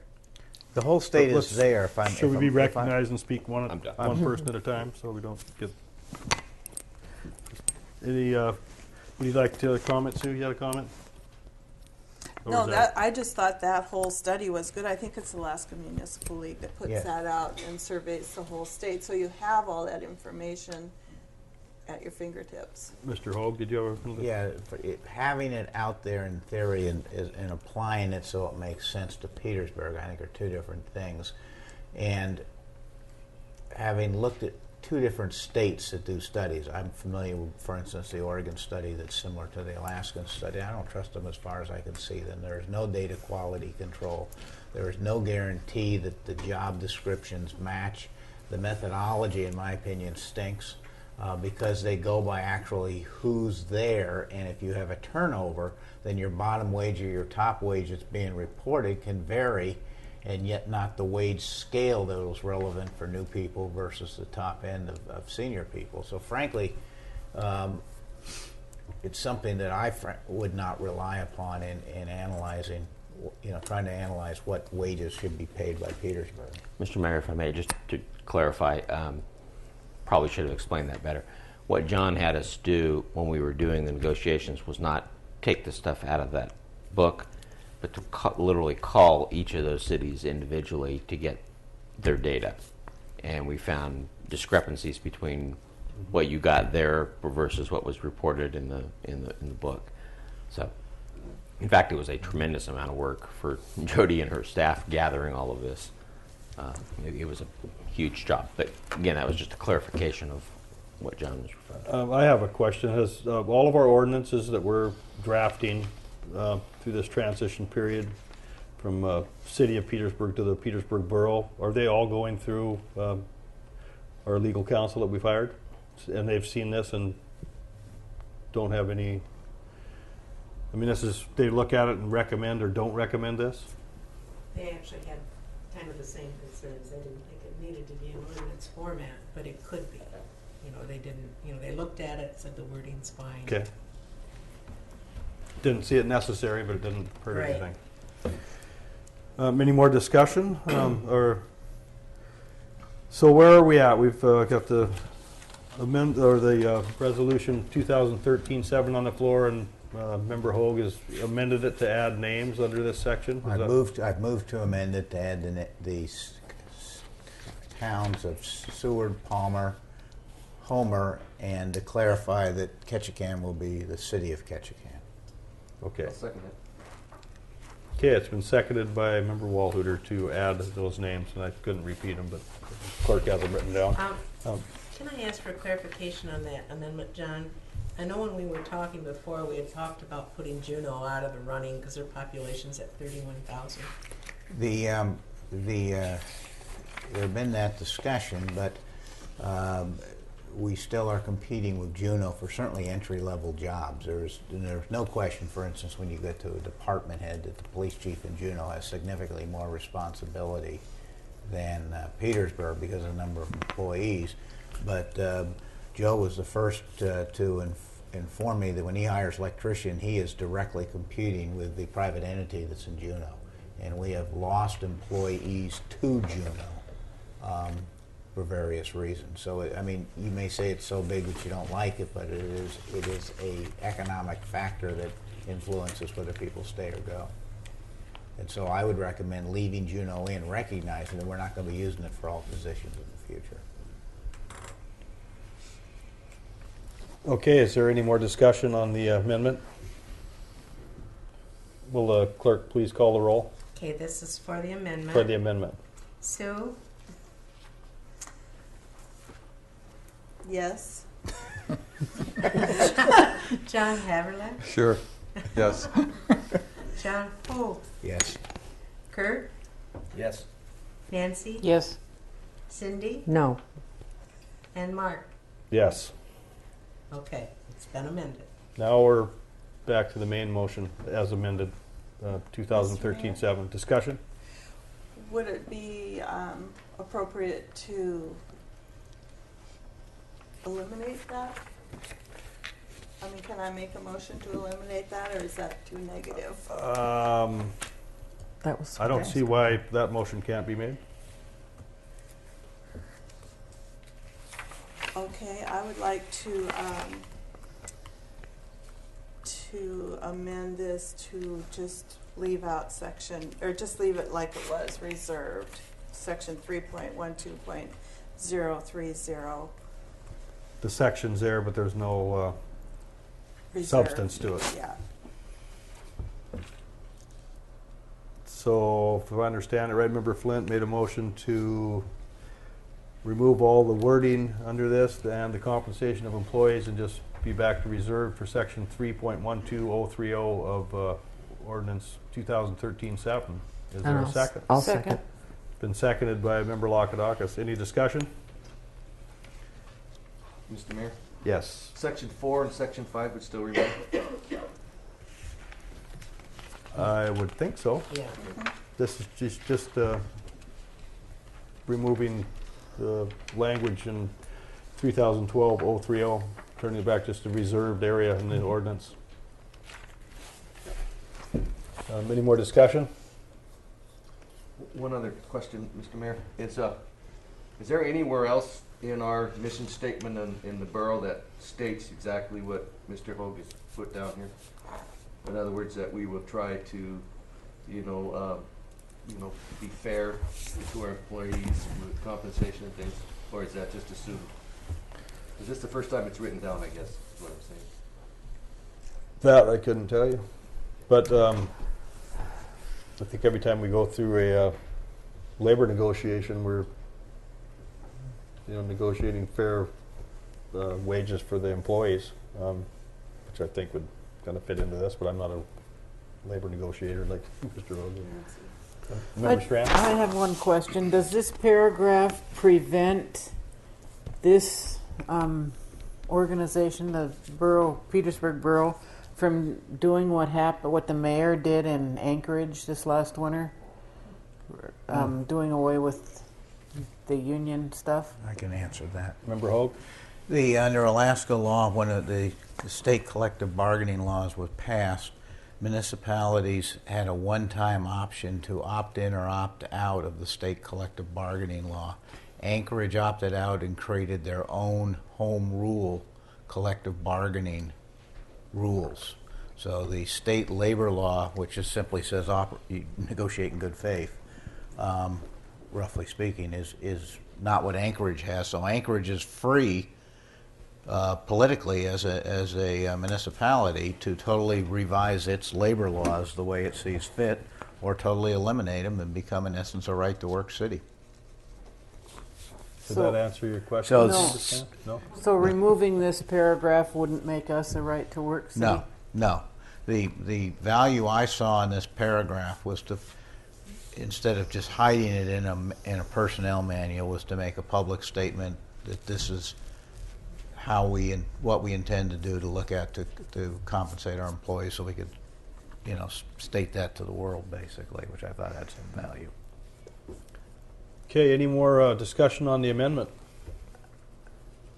I guess, Mr. Mayor, the only thing I would want to say is I'm not opposed to the fair treatment of employees. What I would like to see if this information was included, just want to make sure you guys knew that. If we were to include some language like this, would be something quantifiable, that we were indexing something to index to something that was measurable and definable and achievable. This is just a goal, and as such, it doesn't follow the way other ordinances are written.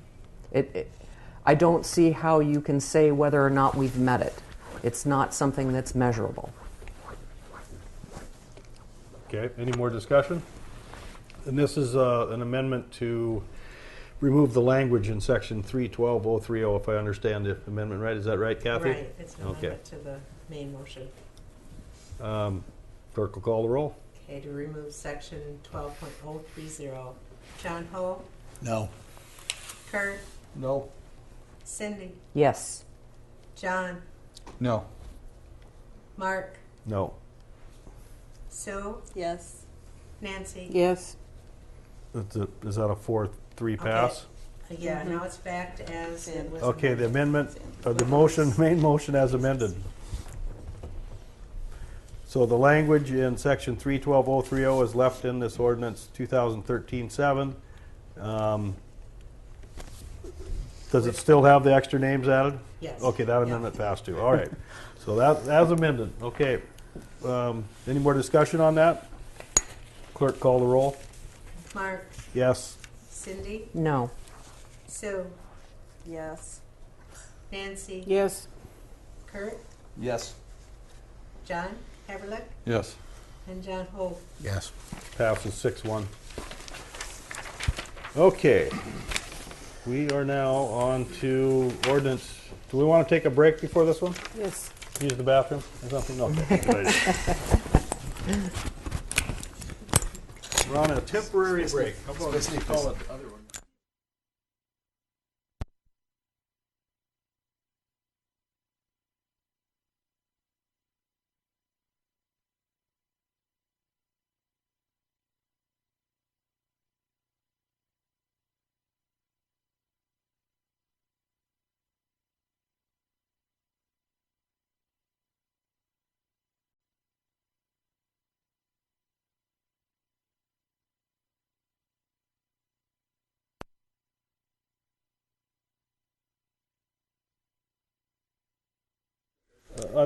We're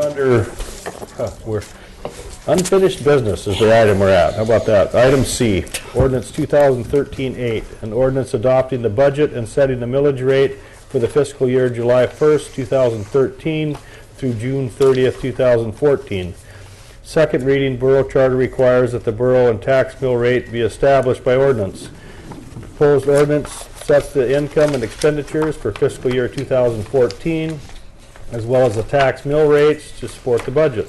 The total estimated mill rate within the ordinance to support the budget is 11 mills, including the first-time mill levy for the new library debt, and is based on the total assessed value of real property within Service Area 1 being $298,411,100. The mill rate and assessed value expressed in subsection B of the ordinance are subject to change pending the action taken by the Assembly as the Board of Equalization. Earlier in the meeting, and changes made to the proposed budget by the Assembly. Last year's mill levy was 10.99 mills based on $288,007,000 of gross property value. And there is new numbers. So Jody, can I use the numbers that are on this sheet? Or are these numbers accurate? No, they just were decided on today. So what's in your packet is not correct unless someone, Steve, did you give them a new? Yes. Oh, perfect. I took your Yep. spreadsheet and printed it and handed it to Perfect. them. Yes, thank you. Okay, so this is what we would actually be discussing for dollars, correct?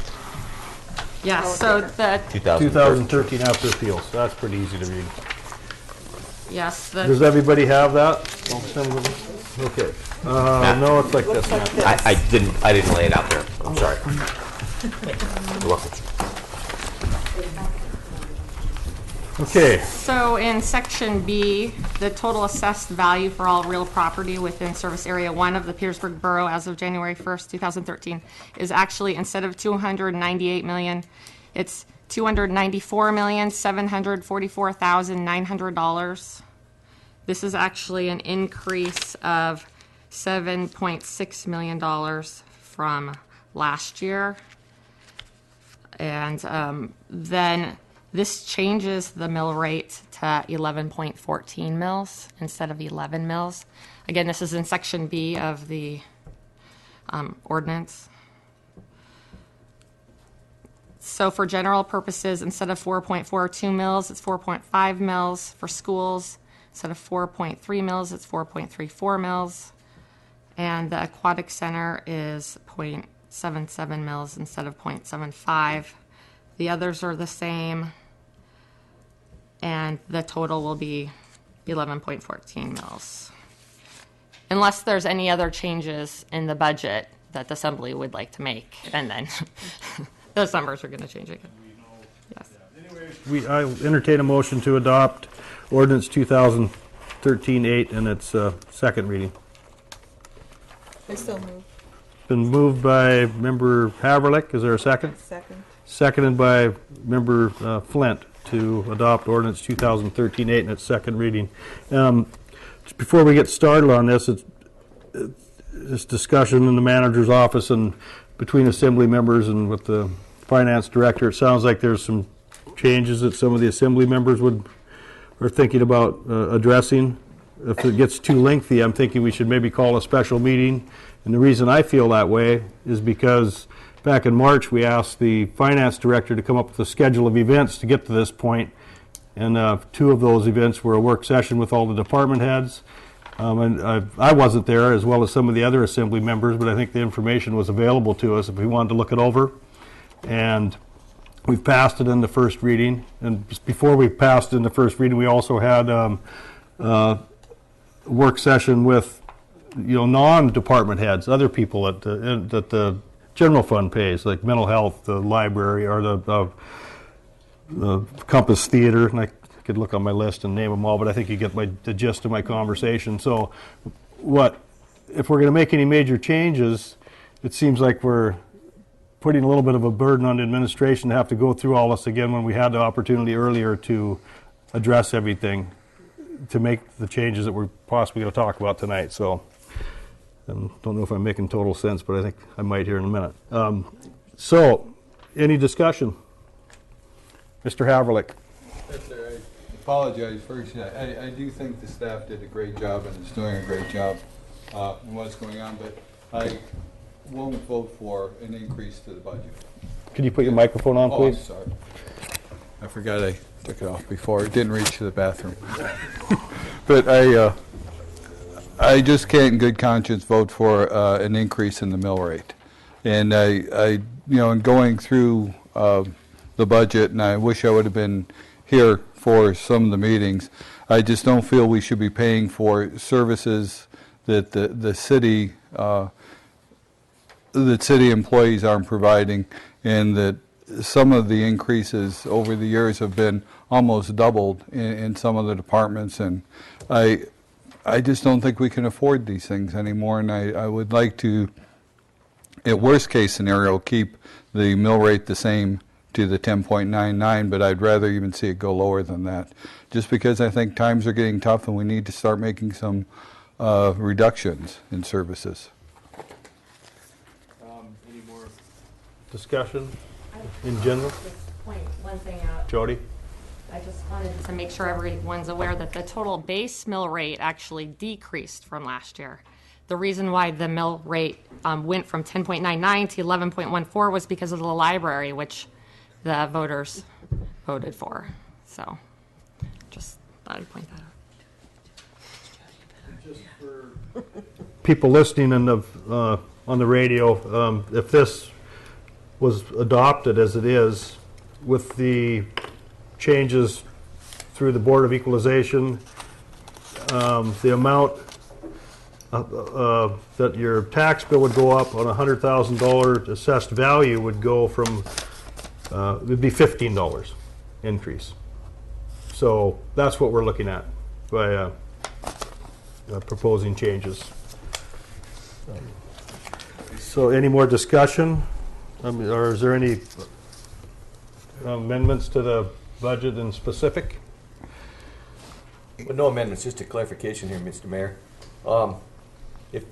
Am I correct in assuming, Jody, that that $15 increase in that $100,000 assessment is because of the library? Yes. Okay, thank you. Member Holt? I guess I need some clarification from Member Haverlick. Are you proposing deleting certain items from the proposed budget to bring it down, or where? Well, I think that some of the departments are, their increases can be curtailed at least 3% into what they're requesting now. And some of the programs we're paying for under community services really aren't the responsibility of the city to pay for, so we shouldn't be paying for them. And like with the mental health program, we have 2 mental health agencies. It just seems inappropriate that we're supporting one and not the other. Well, to me, it seems inappropriate that we're supporting it at all. And since there's 2 mental health agencies, it seems we're causing a conflict by supporting one and not the other if we do support any. Mayor, I'd like to. I got to declare that at first I am a big fan of Petersburg Mental Health because of the volunteer work I do and the services they provide. In this position, though, I am uncomfortable saying we're going to give money directly to a particular agency for some of the reason you articulated. I am not uncomfortable with the amount of money, which was where we may differ, but I would rather, and I don't want to hold up the budget process, I'm going to vote for, but I would like to see direction be given to the city manager for the alcohol and drug and the mental health, that an RFP process be developed. So there are actually 3 entities in town. You have Search also. So you've got Search, you've got the Compass, and the process should be for trying to ensure that this money goes for providing services that these entities cannot get from the state in billing and for some of the private insurance, which is what Ms. Omer articulated. But I just don't feel that we should be granting money directly to one entity, as much as I like that entity and the personnel in it, but we should be requiring a competitive bid. What will you, in essence, for the mental health agencies to roughly say to us, this is what we would provide to the community for $50,000? Or, because that's my concern, is that we're just giving money. I share the concern of giving money directly to an entity.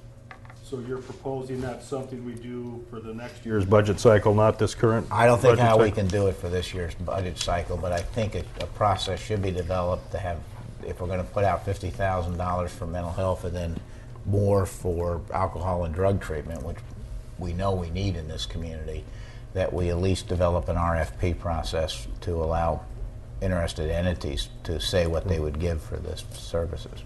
So I guess before we could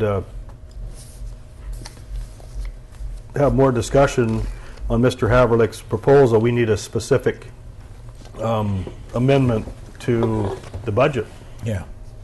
So if otherwise we don't really know what we're going to vote on cutting out of the budget. So, Mr. Haverlick, do you have a specific amendment you'd like to make to the budget? The amendment would be that the budget be decreased by 3%. The total budget? Yes. Is there a second? Seeing no second, the amendment fails. Any more discussion on Ordinance 2013-8, adopting the budget and the millage rate as proposed to us with the changes through the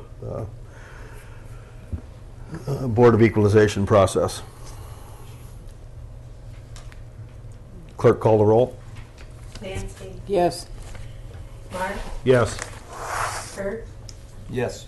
Cindy, Yes. John Everly, No. Sue, Yes. John Cole. Yes. It passes 6-1. Now we're on to item D, under unfinished business. Juneau appeal of Petersburg Borough boundaries. The borough's reply brief will be submitted by May 24th, which is the deadline. Under redistricting, there is no new information. Moves us on to new business. And item A under that is a review and acceptance of draft land patent, the long-awaited transfer of 9.55 acres of uplands and tidelands at Scow Bay from the Department of Natural Resources to the borough is near at hand. Discussions of the transfer can be traced back to 1993, with the latest effort commenced in 2008. The Alaska Department of Natural Resources has provided a draft patent for the borough's review. The Assembly is asked to accept property under the terms and conditions set forth in the draft patent. So I'd entertain a motion along those lines. So move. Second. It's been moved by Member Haverlick, seconded by, I'm losing my train of thought, Member Walhooter. There you are. Hey, Kurt. I'm not used to seeing you over there. I'll just call you Kurt. Don't be so technical. in the phone. Okay, that's why I didn't see you. Okay, is there any discussion? Nancy? I have a question. This is the first one of these I've read thoroughly, and I can understand that mineral rights and water rights don't go with it, but it also lists geothermal resources and fossils. Does this mean somebody can't build something out there with a heat pump? I don't know. Liz, do you have any? You're the one that has kept this ball rolling for 20 years, or him, or a long time. I'm not that old. I was going to say, and nobody over 80. Yeah. Mr. Mayor, Liz Cabrera with the Economic Development Council. That's an excellent question, Councillor Strand, which I don't have an answer to directly. You know, my guess is, I'm sorry. Oh, good. Okay. Good thing to have a lawyer on hand. Okay. What's your take on it, Member Hope? What they're simply saying is if there's heat sources in the ground, we don't get it. They're not saying you can't put a heat pump out there. Yeah, but doesn't that access heat sources in the ground? I don't think they're referring to any heat We all pump. know there's probably not a Warm Springs out there. Yeah. Okay, can we, Member Lakadakis? I think what those provisions are referring to is commercial uses of those resources, not the use of an occupant on that site.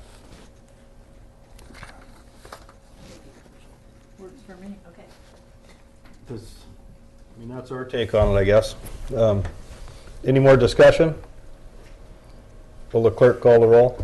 Kurt, Yes. Mark, Yes. Nancy, Yes. John Everly, Yes. Cindy, Yes. Sue, Yes. and John Cole. Yes. It passes unanimously. Thank you very much, Liz. Okay, shooting range improvements. This is item B under new business. The project award, the borough recently sought proposals for improvements to the shooting range consisting of an RV pad with electrical service, new concrete outhouse, pistol range improvements, resurfacing the access road, and drainage improvements. 2 proposals were received. The proposals were reviewed and scored by a committee of 6 individuals representing the borough and Rod and Gun Club. Both proposals offered excellent value, but one did not include the requested drawings and detail for key construction elements. The committee has unanimously recommended the project be awarded to Reed Brothers Construction in an amount not to exceed $62,612. I'd entertain a motion for this. It's been moved by Member Walhooter, seconded by, did you second it, Sue? Member Flint. Any discussion? I've got, any assembly members have any questions of, I guess it would be of Mr. Cotta.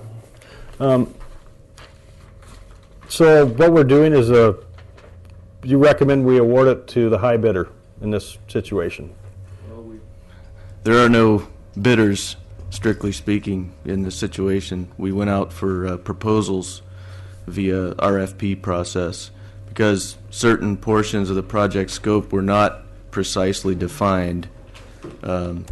Therefore, we felt a bid process wouldn't be effective because there are too many unknowns. We were likely to get either no responses or responses that were, high numbers.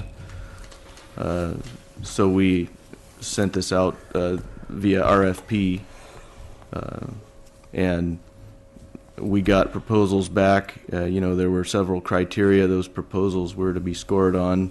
One of the criteria was cost. And, with an RFP, the cost cannot be the controlling factor. It can be a factor, but it can't be the controlling factor. Otherwise, you're essentially asking for bids. So, okay. Cost was about 25% of the weighted value when we evaluated the proposals. And, there's about a 5% difference in the costs that were offered by each proposer. Both of the contractors offered really great prices. Both prices were way below the budget available. But one contractor did not submit plans and drawings as specified in the RFP request. Okay.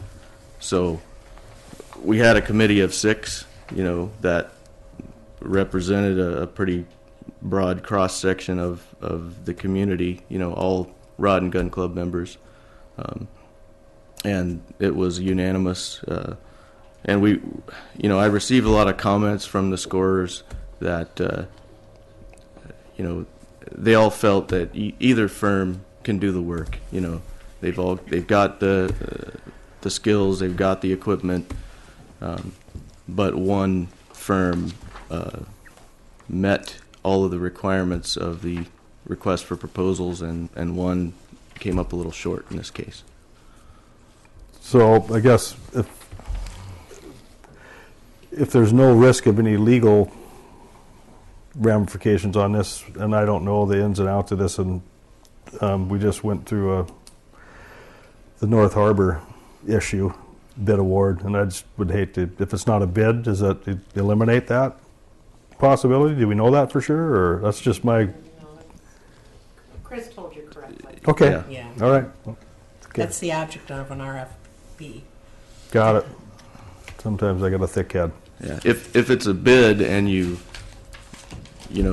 get one price that's lower than another and you decide to accept that price, then the burden on the borough would be much higher to show why you're accepting a low bid rather than accepting a proposal that has a higher cost than another proposal. Okay. Thank you. That explains my question. Any other questions on this? Will the clerk call the roll? Kurt. Yes. Nancy. Yes. Sue. Yes. Cindy. Yes. John Hope. Yes. Mark. Yes. And John Haverman. Yes. Okay, it passes unanimously. Any communications?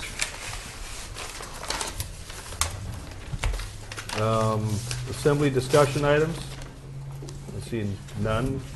Recognitions. This agenda item is reserved to acknowledge individuals, groups, departments, agencies, or anyone for their contributions toward the betterment of the Petersburg community. Mr. Mayor, I have one. Just to welcome Acting Chief Bruce Westry to our team for a month or so. Thank you. It's a pleasure to be here and with the department. Thank you. Okay, Sue. I just wanted to acknowledge Jeff Erickson and his fishing crew for finding the one people can use lost paddles. Those are precious, and that was great that they could search the beaches and find those. And also Scott Newman, who found the canoe and moved it up out of harm's way. I believe he brought it to town today. Oh, did he? Yeah. Good. Yeah. Good. Yeah. so that's good. Any more recognitions? I'll entertain a motion to adjourn. So move. All those in favor? Aye. Aye.